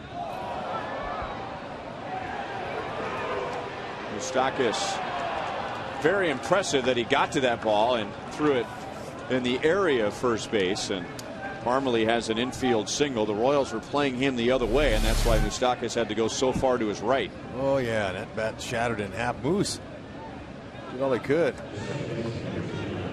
But that's what happens. Curveball, curveball, curveball, fastball, jam shot. And got a knock out of it. It's a couple of broken bat hits now for the Minnesota Twins tonight. As a pitcher, cold night, you know it's tough on the hands of the hitter. You like to try to get it inside there. Like to see that lumber cracking and flying around a little bit. You hate it when it's a hit. You really hate it when you break a guy's bat. You've done your job, and he ends up standing on first base.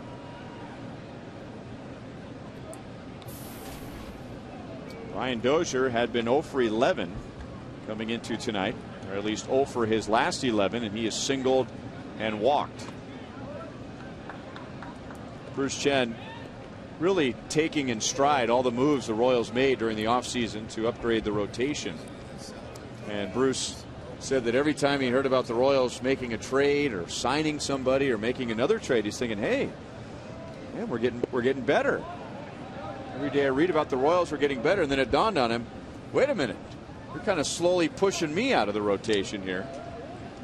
But he maintained all along that he was going to fight for a spot in the rotation. If it didn't work out, he would embrace his role in the bullpen, which he has. And the Royals will get the lead runner, Parmalee, at second base, 2 down, with Dozier at first. Fans, be sure to take advantage of the 4 for $44 deal from the Royals and Taco Bell. You get 4 tickets to a Royals game, 4 special edition hats, and 4 Taco Bell Doritos Locos Tacos Supreme coupons. It's hard to say when it's 40 degrees outside. All for $44 plus tax.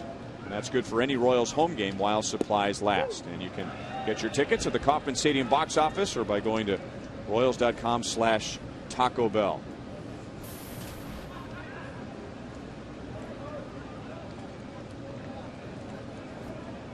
Florimon, switch hitter, moves over to the right side. Grounds it to the right side and gets throwing from the grass. Well, Bruce Chen comes out of the pen and has a scoreless 6th inning. And the Royals have held the Twins scoreless with a 1-0 lead.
As promised earlier, it's Miller time, brought to you by Miller Lite. I'm going to tell you, this one run might hold up tonight. As difficult as it is for hitters on a real cold evening, Billy Butler didn't think so. Straight away center, the four-arm passes were being handed out by Billy. And some muscle coming up. Butler, Moustakas, Perez, and Hosmer. And it's our Sonic Slam inning. Our contestant is Joe Mosley from Gladstone. If the Royals hit a home run, that's worth $900 to Joe. If the Royals hit a grand slam out of the park, Joe wins $25,000 from Sonic and the Kansas City Royals. A Chevy call to the bullpen. This is Josh Renicky in relief of Liam Hendricks, who pitched very well, giving up just the Billy Butler home run in 5 innings. Boy, take a look at that action off a young Renicky. Good hard sinker. He can throw a four-seamer at 95, but that sinker's pretty firm. He'll cut it as well. And there it was. There's a little cutter, a little breaking ball, and also mixes in a changeup.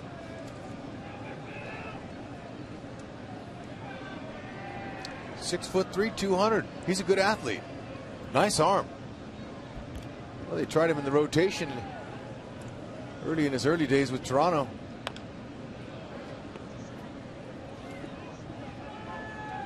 Don't forget to vote for the Royals Player of the Month at rallyhouse.com or by visiting any Rally House or Kansas Sampler stores.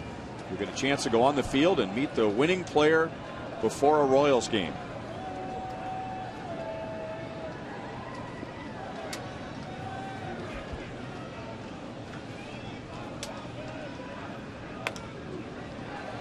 Slow roller to Plouffe. And makes a nice play to get Billy. Mentioned that Renicky, when he was warming up last inning, he is the nephew of Brewers manager Ron Renicky and the son of former Major League outfielder Gary Renicky, who played parts of 12 seasons in the big leagues with the Expos, the Orioles, the Yankees, and the Braves. So he has baseball in his blood.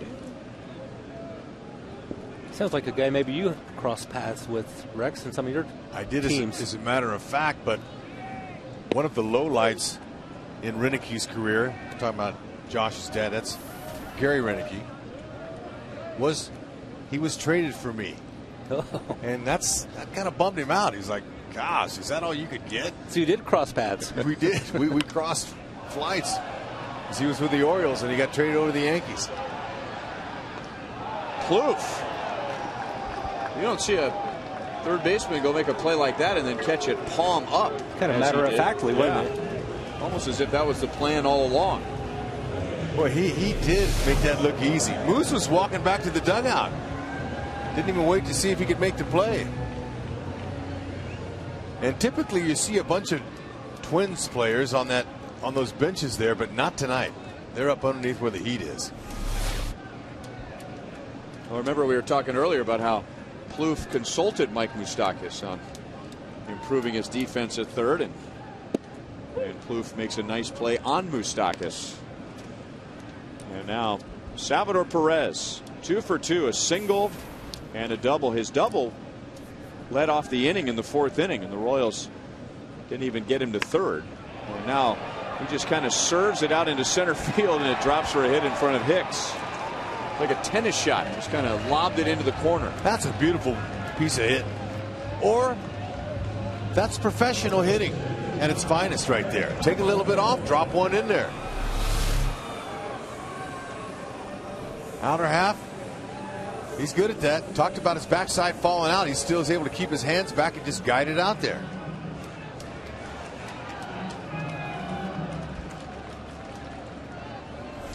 Both teams right now have had moments where they wanted to kick themselves without cashing in opportunities. And so there's two ways to look at it. The hitters either didn't come through or the pitchers did their job. It's probably a little bit of both. Minnesota left the bases loaded in the first 2 innings. The Royals had the bases loaded with 1 out in the 2nd and didn't score, and then that leadoff double by Perez in the 4th. Now Hosmer's bat shatters. Fragments going everywhere, but the ball goes right into Morneau's glove to end the inning. And we've played 6, and We still go back to Butler's home run way back in the first. It's still a 1-0 game.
We head to the 7th inning. Major League Baseball and People Magazine are looking for veterans in our community. 30 veterans, one to represent each major league team, will be recognized at the 2013 All-Star Game. That's July 16th, and you can watch it on Fox. To nominate, go to tributeforheroes.com.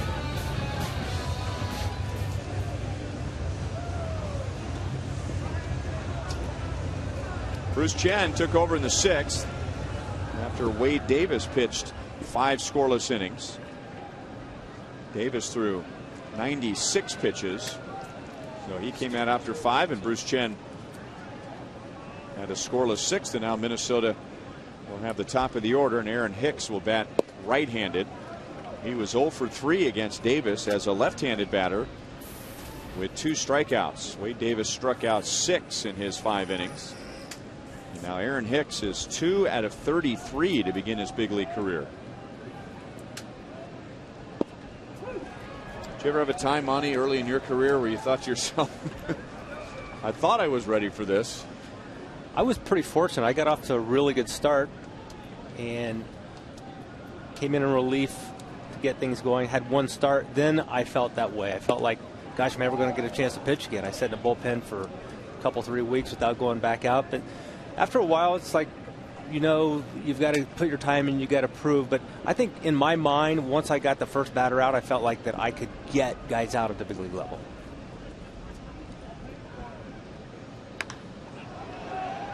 The mist has returned, so that makes it a little more challenging for Francoeur and Kane. And Kane drops it, and there's a runner at second base with nobody out. Well, there you said it basically. It's very difficult on a night like tonight with the mist and the glove as hard as a rock, ball slick. You really got to concentrate. Okay, he calls it in plenty of time, but that ball hit off the outside of his glove. He didn't have it opened all the way. Look, you can see him calling. He called Frenchie off.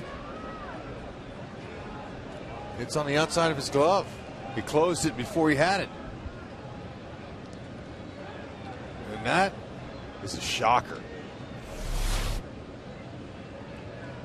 Right fielder last night for the Oakland A's had a routine ball hit right to him, and he clanked it, dropped it in pretty good weather. So look, weather doesn't help things, but sometimes they miss. They're human. Rex, you ever keep your glove up where it's warm after between innings on a night like this? Oh, absolutely. They got nice heaters down at the end of the dugouts, and you kind of put it somewhere where it can stay warm, and it's important. Alex Gordon almost had a career catch over the wall in Chicago opening day. And I'm thinking, man, he just didn't stretch far enough. And then his comments the next day were, my glove was cold and stiff. And had it been in the summer, the leather's a little stickier, a little softer, I would have held it.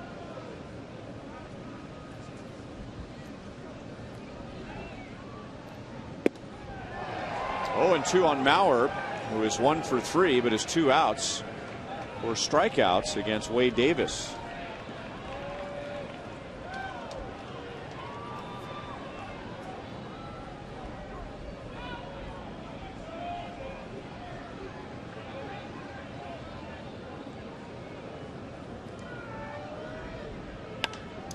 Jammed him.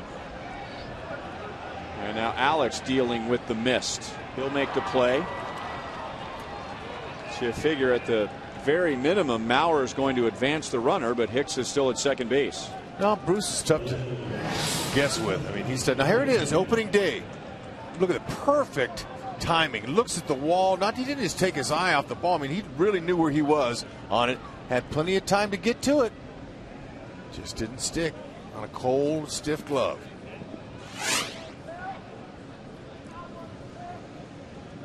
And I dare say that, I mean, he put himself in position to make that play by chewing his gum with confidence. Absolutely. See that? You know, the only thing was missing was he would have blew a bubble. But he looked once, he looked twice. And look at the guys in the bullpen. Look at them, they're thinking, no way. Look at Salas. He started clapping. Bruce can do some pitching. He can get out of it because of all those pitches. He's going to curve it, slide it, sink it, change it. Hitter's got to look for something out over the middle, just a mistake. Anything out there. Another chance for Kane. And he'll make this play. Got fooled a bit, but was able to adjust. Hicks at second with 2 outs.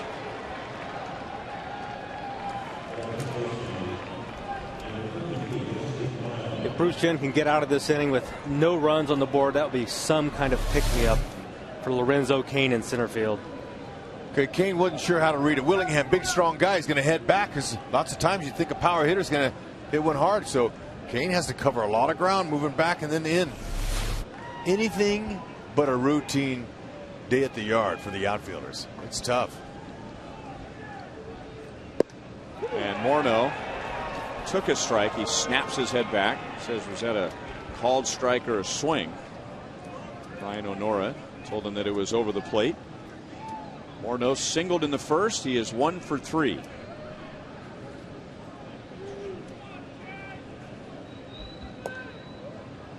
One ball, 1 strike. Bruce is one of those lefties where he balances his books pretty good. He's not just tough against the lefties. He pitches them both well, but he has been tough on these lefties. We showed you Maurer's numbers and now Morneau.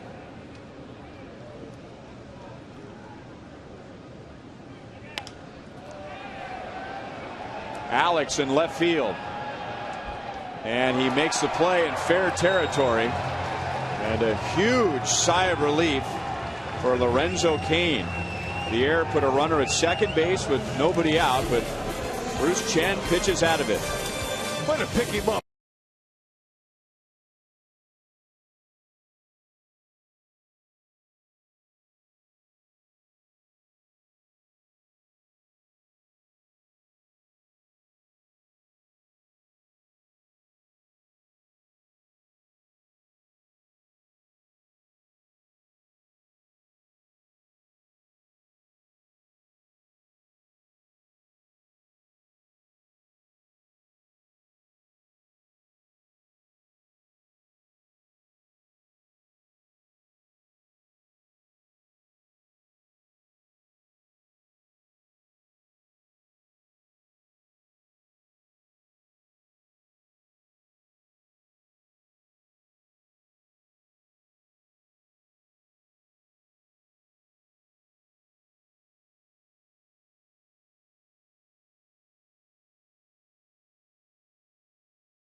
around the American League. Rain wreaking havoc with a couple of games, but Toronto able to come back against Detroit.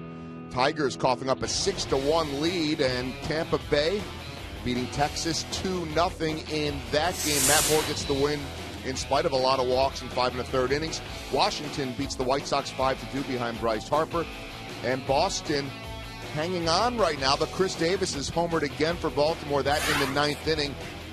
And Ryan, you know we always hear that announcement whenever we go to Fenway Park.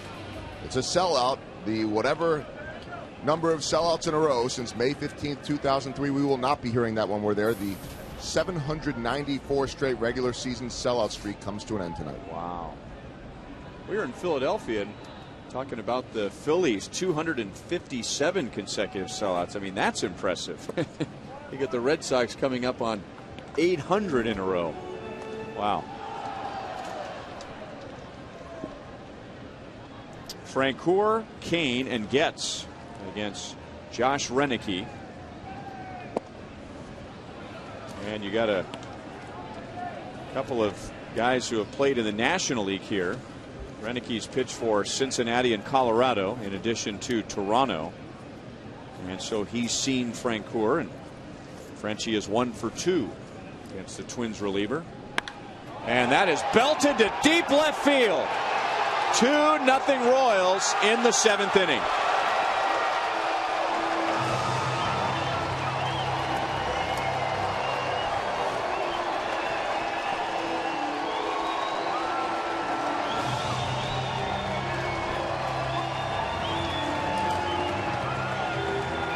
So he's 2 for 3 against Josh Renicky. That's right. He's saying, you know what? You might have punched me out the first 2 times, but I'm not done.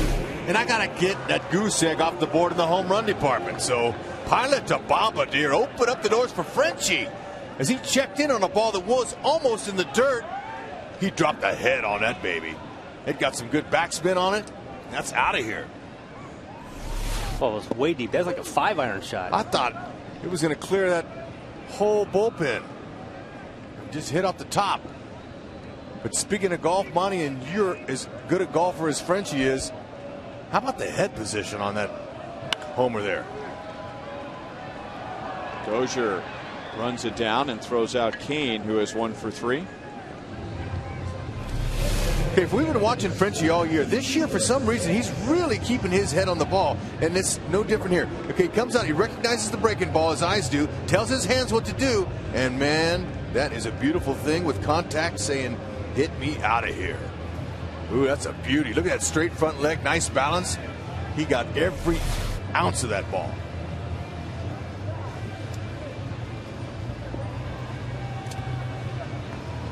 And now Renicky is out. Pitching change for the Twins. Brian Dunsing, the former Nebraska Cornhusker, comes on to face Chris Getz.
Two solo home runs tonight. Billy Butler in the first, Jeff Francoeur in the seventh to give the Royals a 2-0 lead.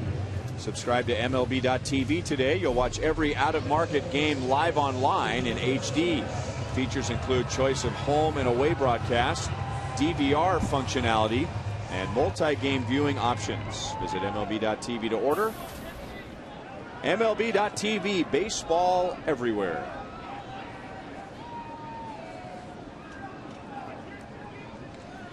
So Brian Dunsing comes on with a couple of left-hand batters coming up. Chris Getz and his former college teammate Alex Gordon.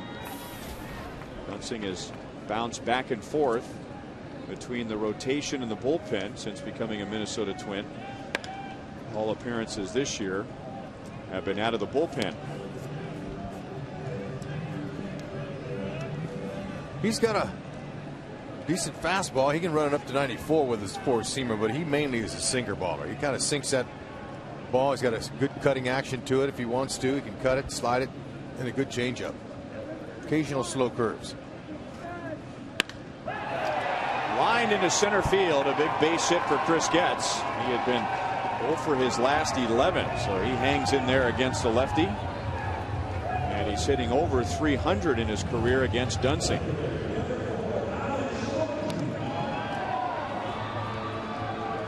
And now the two former college teammates.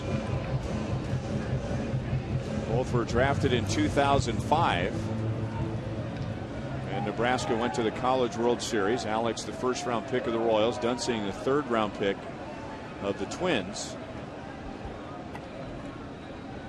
Dunsing got to the big leagues in 2009, 2 years after Alex did, and got his first major league victory here.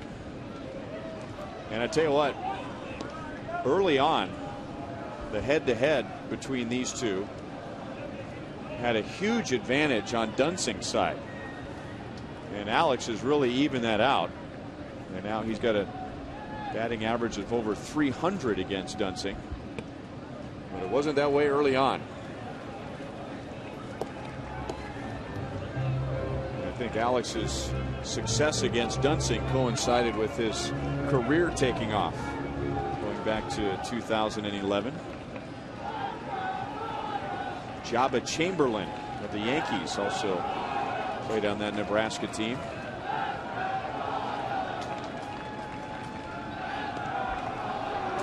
You know, a former Nebraska Cornhusker who happens to be the head coach of that team now, Darren Erstad, and Gordon are a lot alike. I texted my buddy Ersty the other day and I said, is it fair to compare you with Gordon? And he texted me back and he said, no, not a good comparison. I texted back and said, what? He says, Gordon has better skill sets than I did. There's another base hit against Dunsing. And with Getz speed, he'll go first to third. And the Royals had a chance to add on another one, as Alex has hit in 8 straight games with that base hit. Runners at first and third with one out. And a good professional at bat. High fastball, looking for it, waiting for it. And as Darren Erstad put it, he's got an excellent skill set. Very skilled in a lot of areas. Maybe not as good a punter as Erstad. No, Ersty probably had him in that department. Casey Fiend is the new Minnesota pitcher. He'll get Alcides Escobar when we come back.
presented by authority of the Kansas City Royals. They may not be reproduced or retransmitted in any form, and the accounts and descriptions of this game may not be disseminated without the express written consent of the Kansas City Royals Baseball Corporation. Ryan Lefevre with Rex Hudler, Jeff Montgomery, Joe Goldberg, director Steve Kurtenbach, producer Joe Lavero, associate producers Al Broughton, Sam Abramson. The producer of Royals Live is Brian Shapiro, and the rest of the best home TV crew in the league. Got that right. Many of them out in the rain again, as that mist has graduated to a light rain, so the umbrellas are back out again. 2-0 Royals with a chance to add on. 0-1 to Alcides Escobar, missing a slider from Casey Fiend.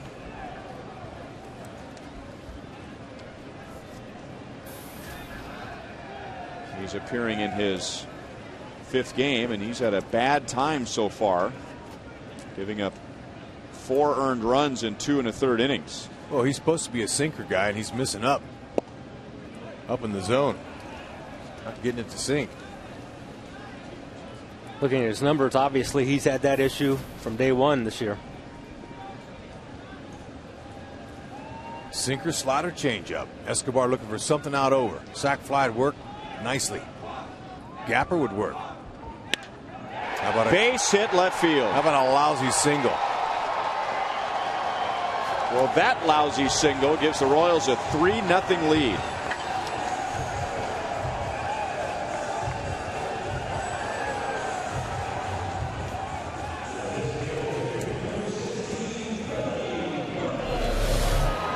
All right, he's looking for something.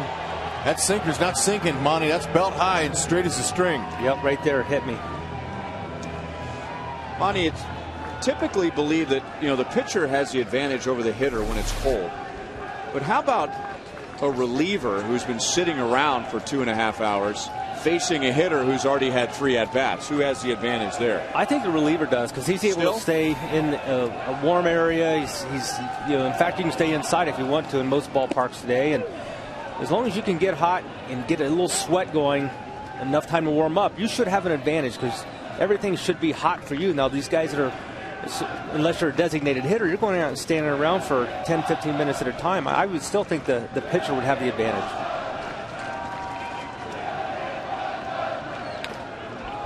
No balls and 2 strikes on Billy Butler. I don't know what hospital those guys will end up in tonight, but we hope they've got the flu vaccination ready to go. No shirts. What's up with them? And now they're in the rain. Yeah, that heater right there is a beautiful thing. These guys here, man. Wow. Ooh, to be young again. They want the sweep.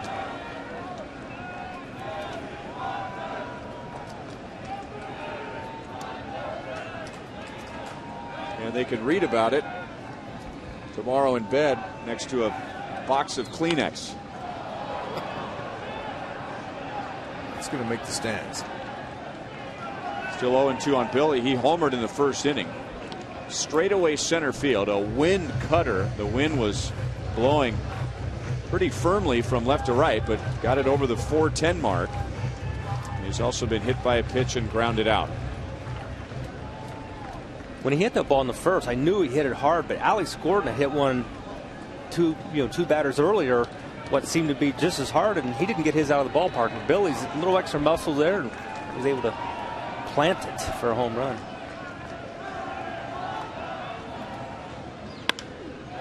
Up the middle, Florimon, tough flip. Wow, they almost turned that into a double play. It wasn't textbook.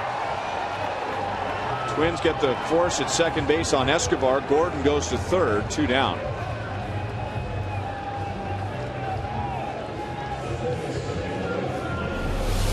Hey, Dozier deserves a lot of credit for knowing who's running. He says, you know what? I'm going to get the out here, but then I might can get Billy. That's not the feed he was looking for. But showing his agility and athleticism, you got to have the quick feet in the middle of the infield. Good instincts. almost got 2, but you always have to make sure you get 1. One right. for sure. Got that right.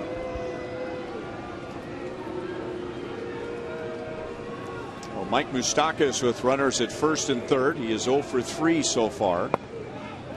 And he takes low for ball 1. Billy's saying, you're not going to get me here. Great slow motion replay.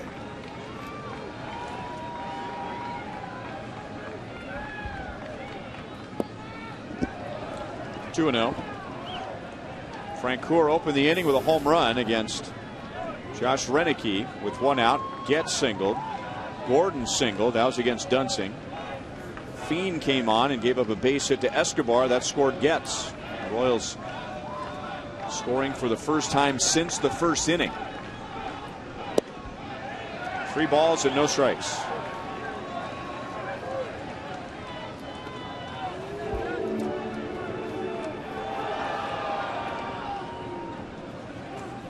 Give Moose the green light. Just going to ask you that. Yeah, give it to him. Number 4 batter gets one down the middle he likes. Go ahead and turn on it. He didn't get one right down the middle, so it's 3-1. Really, same situation. He's going to come back in there again, or try to.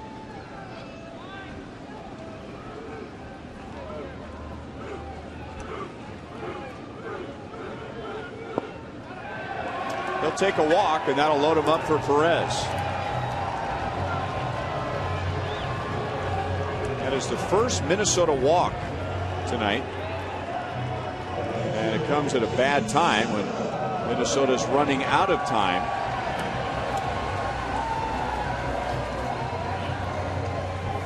Salvador Perez is one good swing away from putting this game out of reach. Minnesota with just 6 outs to go on offense, but that's just not any 6 outs. We're talking about 6 outs on a cold, wet, windy night.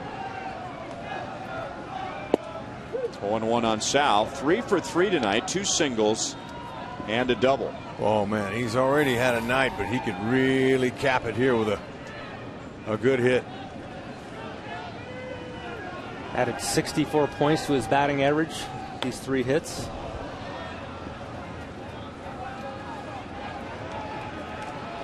Casey Fien pitched in the game on Monday.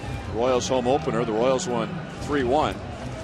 And he faced one batter. It was Perez, and he got him to ground into an inning-ending force out.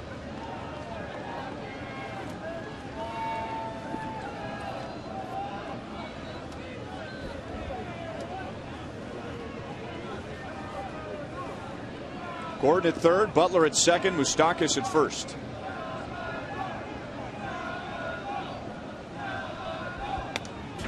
Good swing. 1-2.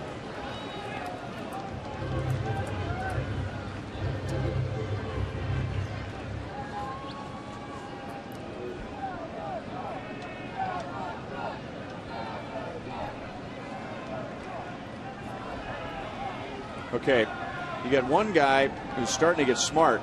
He's got the red sweatshirt around his shoulders, and you can tell he's admitting he's cold. He's starting to bounce around out there. He's the guy. See, that one guy's saying, I think we should parade around the ballpark where everyone can see us. And now the guy on the right saying, how about we go to the car out there and lot whatever. They've been out there for about 2.5 hours.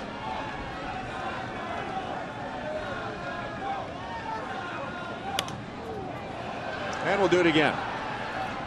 I guess that would fall under the category of fun at the ballpark, isn't it? Or something like that. Woo. You can't beat hypothermia at the ballpark. That's beautiful. They're enjoying it.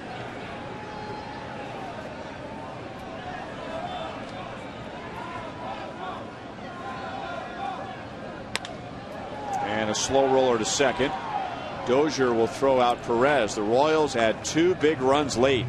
Jeff Francoeur goes deep. Alcides Escobar drives in a run. And the Royals are closer to a Wasip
Guys will come visit us at Rivals and warm up. We'll have a good crowd in there for Boulevard Royals Live.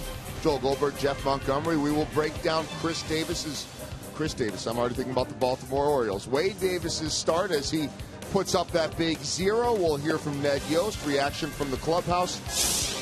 And also, well, maybe we'll talk to Monty a little bit about what it's like to pitch in the cold. Fans wanted to know in the Sprint Unlimited Answers, is the cold weather harder on the hitters or pitchers? We'll let you guys debate that one. Well, I'm going to step aside from that, Joel, because sitting to my right is a former Major League pitcher and a former Major League hitter. So I'll let you guys duke that out verbally. I'm going to say the hitter. It's a lot harder for a hitter to put his gloves on, try to keep his hands warm, and try to hit that ball, which is not easy to do. And when you hit one off your end of the bat or inside on the handles, your hands are going to sting for at least 15 minutes after that, and then you got to recover. What do you think? Your thoughts, Monty? Well, I agree wholeheartedly. I did understand that I had an advantage in this weather. I hated pitching in this weather. Much more difficult to pitch in this weather. But I still felt like I had a little bit of an advantage. I thought it was tougher for the hitter for all the reasons you said. But for a pitcher like myself, not a power guy, I needed the feel. I needed to have the good feel and the changeup and the curveball and the slider. The humidity and the heat and that stickiness in a warm baseball was easier for me to do my job.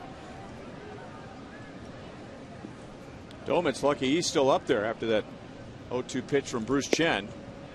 And now 2 balls, 2 strikes. You know, you could put the fielders in there too. I mean, to try to catch a ball, we've seen the ball bounce around.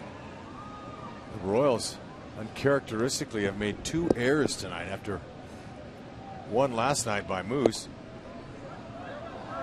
on what I call weather-related errors. The one at Escobar didn't quite have in his glove, and sliding runner kicked it out, and then the drop ball by Kane in center. And now Francoeur looking up into the mist, and that's in his glove for the first out. Bruce Chen has been in there since the 6th. Wade Davis battled early and got out of bases loaded situations in the 1st and in the 2nd. Bases loaded, nobody out in the 2nd inning. But he went 5. He struck out 6, and now Bruce has gone 2 1/3 scoreless. And the big number right now on the Minnesota side, and if you're just tuning in, you see Minnesota no runs. We hope it stays that way after Plouffe drives it to deep left center. Kane! He had it in his glove, and it comes loose as he slams into the wall. And Plouffe will end up with a triple. Ooh, hope he's okay. We saw him crash into a wall last year, and he came away with an injury, and we're hopeful that he's okay there. Looked like he wasn't sure if that ball was going to get out of the yard or not. He kind of looked like he slowed down a little bit, but he knew where he was, and he had it in the end of his glove, right in the very tip of his glove, and that crash into the wall knocked it off. Great effort. Had a snow cone, didn't he? He did, and it's hard to keep it in when you go head first into a wall like that. 100%. Great effort. I was going to say before that hit that it's easy to say that the Twins have had no opportunities tonight, or very few opportunities, but 10 runners left on base, and 6 of those came in the first 2 innings.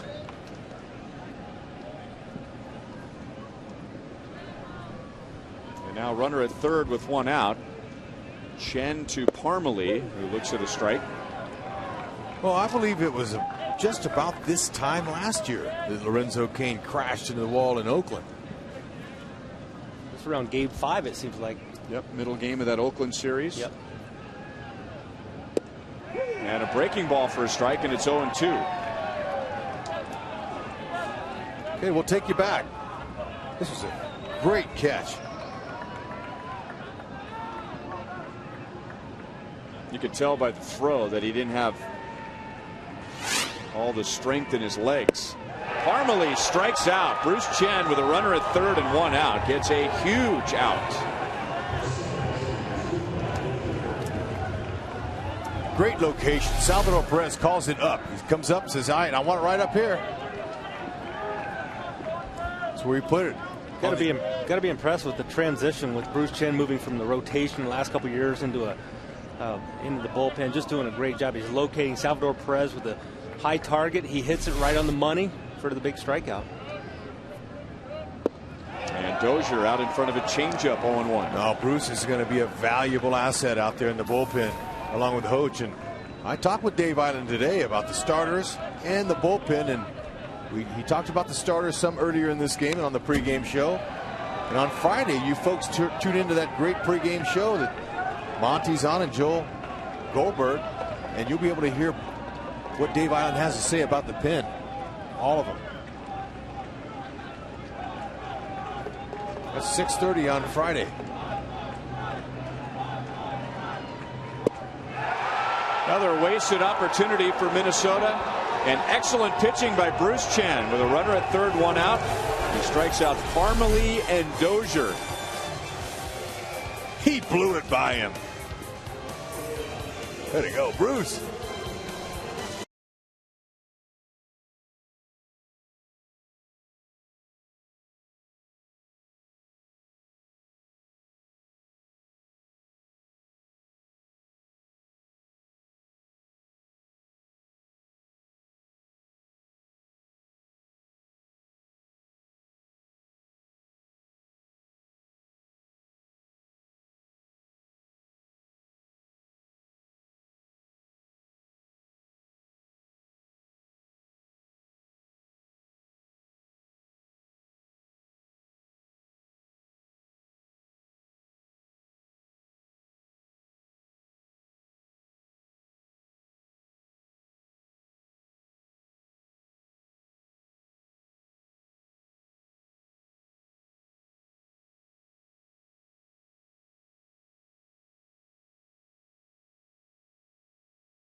Fox Sports and the state of Missouri are teaming up to help you stop smoking. For more information, call 1-800-QUIT-NOW. Bruce Chen with 3 scoreless innings after 5 scoreless from Wade Davis. Now the Royals with a 3-0 lead. Into the bottom of the 8th, Eric Hosmer facing Casey Fien. Eric is 0 for 3. For a moment, he was 1 for 1 tonight. He reached on what was first ruled an infield single in the second inning and then changed to an error 4.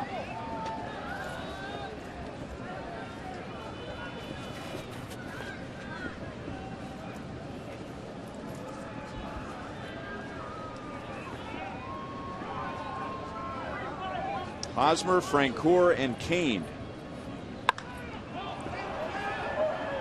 Not an easy play tonight with the wind and the mist. And Dozier will make the play. Let's go to a Mazda game break, and we head to Fenway Park in Boston. That is Manny Machado in a tie game in the 9th inning against Joel Hanrahan. That is a 3-run home run for Machado. And Baltimore beats Boston. We had a chance to see his major league debut last year when we were in Baltimore. Pretty spectacular player. First big league hit, his first 2 major league home runs.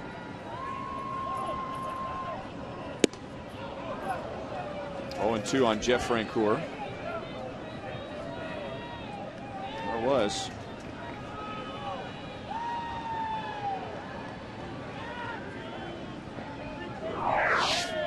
Ended up playing every inning the rest of the year after he was called up.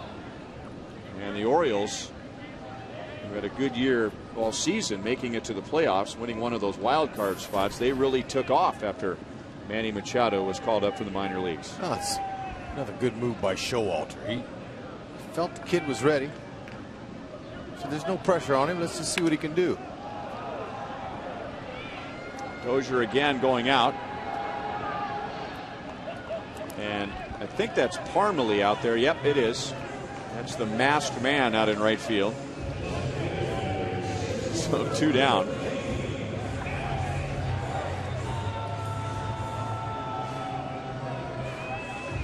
You can understand, even with the pride of being a big leaguer, and even if you're a team guy, if some of those guys aren't thinking, I don't care who wins this game, just get me off the field and in a hot shower. Down and away, ball 1-2. Lorenzo, who is 1 for 3.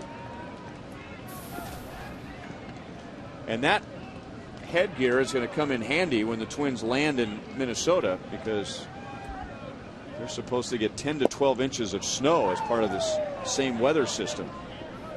So he might just leave that on the plane, and when he gets off the plane and when he grabs his snow shovel. I'm imagining most big leaguers might have a snowblower, but not this time of year, though. He could also go rob a liquor store if he wanted to also with that. Ryan, is there any chance they could play a game in the Metrodome if they get a bunch of snow, or is that pretty much done? I think so. Yeah, I think they can. Now, Target Field is, state of the art now, where the field is heated. So, I don't know how much snow it would take to accumulate, but every snowflake that falls on that heated field is going to melt and go into the drainage system. So, they're not concerned about playing on Friday against the Mets, but we'll see how the fans do sitting in all that snow. We will gladly take the rain. Kansas City, I believe, slowly turning to bright green during the springtime. All that snow at the end of the winter, and now the rain. Looks like we're going to see Kelvin Herrera in the top of the 9th inning.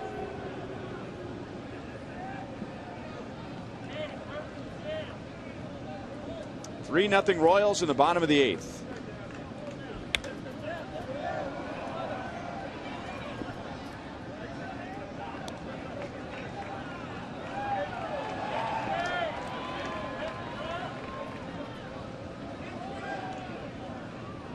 They've got all the gear there, a Royals sweatshirt, a Royals ski cap, and a Royals umbrella, and a Royals blanket.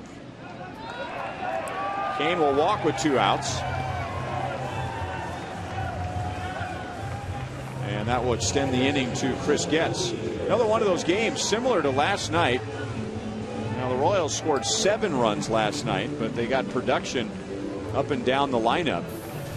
And we told you when we showed the lineup in the first inning tonight, 8 of 9 Royals had a hit, 7 of 9 Royals had an RBI, 6 of 9 scored at least 1 run. Well, Alex Gordon has a hit, Escobar has a hit and an RBI, Butler has a hit and an RBI, Perez has 3 hits, Francoeur has a hit and an RBI, Kane has a hit, Getz has a base hit and a run scored. Almost everybody has chipped in.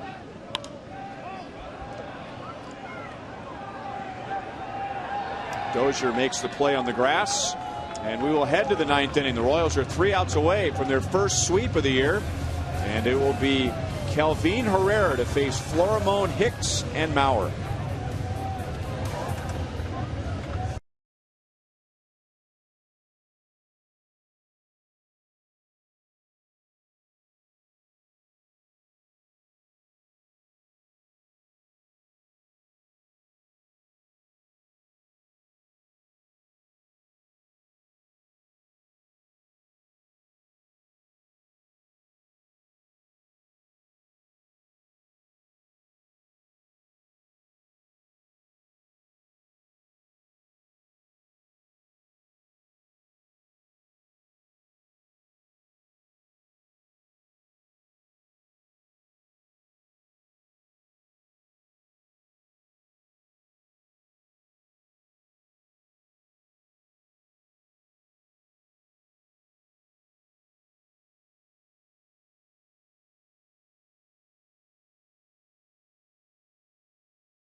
Kelvin Herrera. Great start to the year. He has one save. This is what he did against the White Sox in the opening series. And then he had the save on Sunday afternoon against Philadelphia after that long battle with Eric Kratz. There's the changeup as the Royals took the series. And now he will get the save situation tonight with the Royals in front 3-0. Let's go to Joel. Well, I was just thinking, Ryan, that if maybe the Royals had scored one more run, Bruce Chen would have stayed in. He would have finished out the game with 4 innings. He would have had the save. It would have been the second of his career, and then all that talk again would have started about how far back he was from fellow Panamanian Mariano Rivera. It stays at 609 to 1. There's Royals super fan Chris. He's got his broom out and the world's biggest glove. And he's ready for a sweep with Herrera taking the mound. Ned's going to be asked about it after the game almost immediately, I'm sure. Is this a changing of the guard, so to speak? This isn't Herrera coming in relief of Holland. This is Herrera getting the 9th inning. I think it's more a factor of Greg Holland's run 27 pitches last night than a changing of the guard. I really think that Greg Holland is his closer for this time, and provided he gets things going, I think he'll be the closer throughout the season. Kelvin Herrera's thrown the ball outstanding in his opportunities so far. We saw that great save on Sunday. One thing that's really intriguing about Herrera with that changeup, the ability to get left-handers out so effectively. That's one thing I like about him. If you're going to look at the pluses and minuses, his ability to get left-handed batters out is really good. Even if there was a change of the guard, wouldn't bother Holland one bit. You guys' pregame show this afternoon, it was so fresh to hear him say, hey, look, I'm ready to go from the 5th inning on. Whenever Ned calls me, in whatever role it is, this is a team year this year. We don't have any individuals on this team. So there's not going to be, let the fans talk about it all they want. I think it's great. And the rest of baseball, as a matter of fact, have their eyes on Kansas City because they knew that this was going to be a new Royals look with the starting rotation. And the one thing that was a given was the solid bullpen. So there's nobody on this team, his feelings are hurt or anything. They just want to win games day to day. Right, and it's not like Greg Holland's closed games for 10 straight years either. He's got a half a season after Jonathan Broxton's trade last year as a closer in the big leagues. So he's demonstrated the ability to do it very effectively. But unfortunately, he started off a little shaky this year. But great to see him get that save last night. Yeah, Ned Yost has the luxury of having 3 guys that could close any time. Holland, Herrera, and Crow. And he starts his inning off with a strikeout. And Monty, I'll add to your comment, I don't know if Ned was thinking this or not, but it's almost merciful that he's not throwing Holland back out there. The 27 pitches you mentioned, but also pitching in the rain. I mean, he was trying to get the Twins out and pitching against Mother Nature at the same time. I mean, that had to be physically and mentally draining. Right, and Joel asked me what that's like on the post-game show last night, and I described it as pitching on roller skates. I mean, that really, truly, you don't have that footing, you don't have that real good ability to push off that backside like you need to be able to do. So it's pretty tough. Aaron Hicks is trying to at least continue a pattern for him, and that is get a base hit in his last at-bat of a series.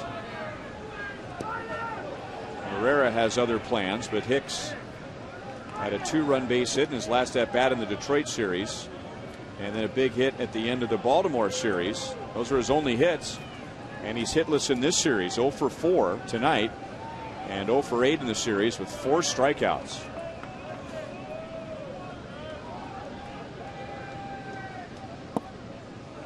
Two balls and 1 strike.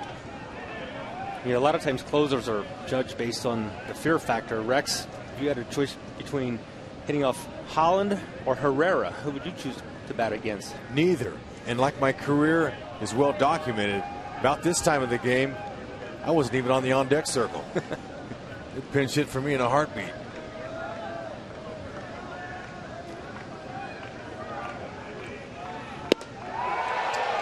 Two and 2 on Hicks.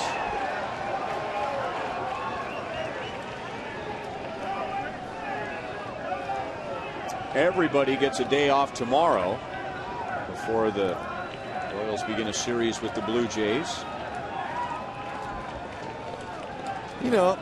Off days are welcomed, but not when you're winning games like they are. And a good Toronto Blue Jays team is coming into town. This will be a real good test this weekend for the young Royals. And with regard to the pitching matchups, Luis Mendoza and Jay Happ on Friday. James Shields and R.A. Dickey, who won the Cy Young in the National League last year, on Saturday. And Irvin Santana and Brandon Morrow on Sunday. 3 balls, 2 strikes. So he's gone to a full count with the first 2 hitters. Well, he's obviously having some difficulty with the mound out there. I mean, he's been kicking, trying to get the dirt off of his shoe, the mud, I should say. So, you know, it's like very difficult, like you said, Monty, these kind of conditions. And we can tell by the velocity, he's not throwing 98 like he will in the summer. Got him looking.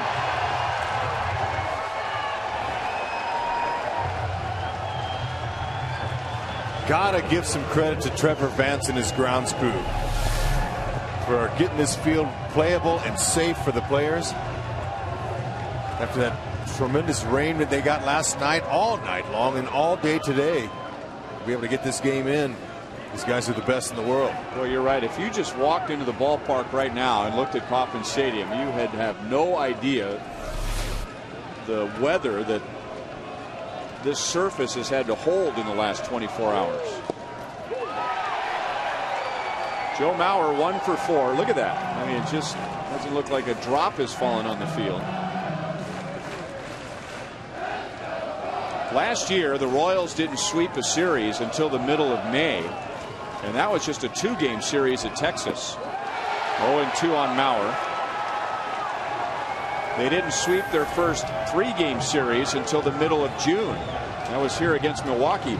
That was their 21st series of the year. And now 1 strike away from picking up their first sweep this year. Is it possible that they could drop a hat trick on Mauer? It's possible he's going to drop a changeup on him right here. That's for sure. And this is a team that's given the Royals a bad time for a long time. Even with Minnesota losing 99 games and 96 games the last 2 years, they still have winning season series against the Royals. The Royals haven't won a season series against Minnesota in 10 years. So this is a big step in the right direction. To the left field corner, Alex going to have it sail over his head. And Mauer has a 2-hit game. He's at second base with 2 down. Gordon had him played right. He was down that left field line. But this ball just had too much carry on it. Gordon thought he was going to be able to catch it, but he caught it. Mauer did right on the back underneath of the baseball. Got some good backspin on it, carried over his head.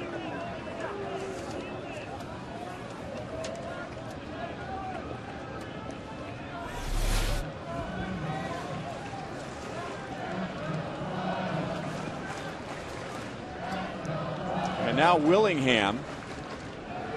This is a big out because the guy on deck still has power and he'd represent a tying run. Willingham is 0 for 3 tonight, and he's also 0 for 3 in his career against Herrera. And Willingham never afraid to take one for the team. He's been hit by a pitch in this series. Does that look like a comfortable man in the batter's box right now? No, and look, you don't want to get hit by a Herrera fastball, or any ball for that matter, because it's dangerous. 1-1.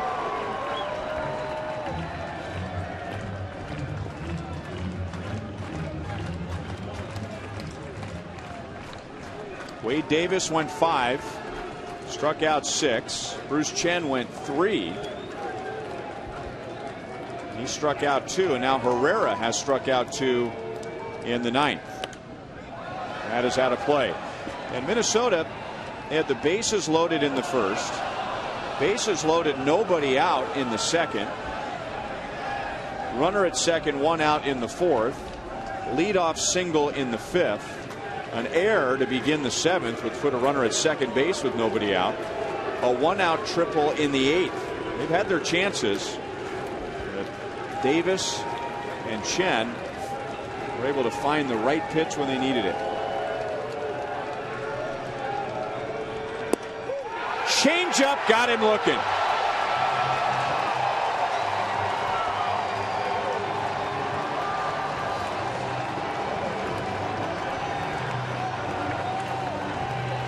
So the Royals get the sweep.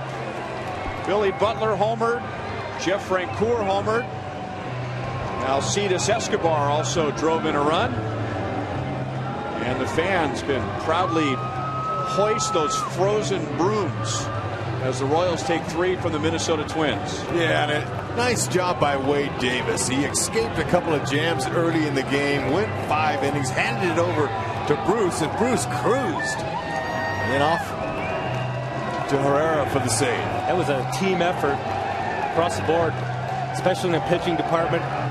Wiggling out those jams. You said Bruce Chen, to me, was the guy that was spectacular. Here we see Herrera get the strikeout the side in the ninth, but Bruce Chen was spectacular. And it's appropriate that the game ends with a strikeout. Royals were leading the league in strikeouts before the game, and they strike out 11 more tonight. And they have their first shutout win of the year. 3-0 over the Twins. Monty, thanks for stopping by. We'll see you on Boulevard Royals Live as we go down to the field and check in with Joel. All right, Ryan, thank you very much. And it's a miserable type of weather game to be playing in, but when you win and you hit a home run, I guess it's all worthwhile, Frenchie? You know what? Our pitching's been unbelievable this year. Yeah, it was a tough weather today, but, you know, we wanted that off day tomorrow, so we wanted to play today. But, you know, the way Wade did the first couple innings, you know, trying to get going, and then, of course, Bruce, the 6th, 7th, 8th was phenomenal, and big win for us. I'm not sure whether to look out for the ice bath for you or not, because I don't think you'd ever forgive me if you got it. They won't do that to you. No, I'd kill you if tonight I don't want it. My fault, not their fault. What is it about this team? I mean, there's definitely a different feel to it. You guys seem to act like a team that's going to go out there and believe you can win every day. Well, you know what? We feel confident, and obviously the 5 guys going out there pitching every day. We feel confident in our bullpen. You know, like I said, Bruce coming out there throwing those 3 innings like he did today. And, you know, for us, really just you know, the way we played tonight, tacking on one here, another one later. Billy got us off to that huge start, kind of give us some breathing room, and, you know, we did the rest. And to be able to get that first home run out of the way, I know that always feels good. Yeah, it feels good, especially at home in this kind of weather. Felt real good. And, you know, as I said, Bruce, I got to give Bruce the credit tonight, man. 6th, 7th, 8th come in, shut him down the way he did going through the heart of the lineup. Pretty impressive. All right, we'll let you go. Unless you want to stay out and just hang out a little bit longer. No, I'll probably go get in the cold hot tub. Not the cold tub. Have a good one. Thanks, Frenchie. Thanks, Joe. All right, Jeff Francoeur going deep for his first home run, and the fans that have stayed, including the shirtless ones, are there to greet him as he walks into the clubhouse. Guys? Well, thank goodness they can go home, hopefully, and warm up. And they can talk about the first-place Royals. 6-3. They've won 4 in a row. And we'll go into the off day on top of the American League Central Division. Boy, and I'll tell you, that it's a well-earned and deserved off day for these guys. But let me tell you, they all know that being in first place in April is not their goal, but winning games is. And when you get some pop by a guy like Frenchie, who's starting to heat up, hitting 290 or better, watch out. They've got what it takes.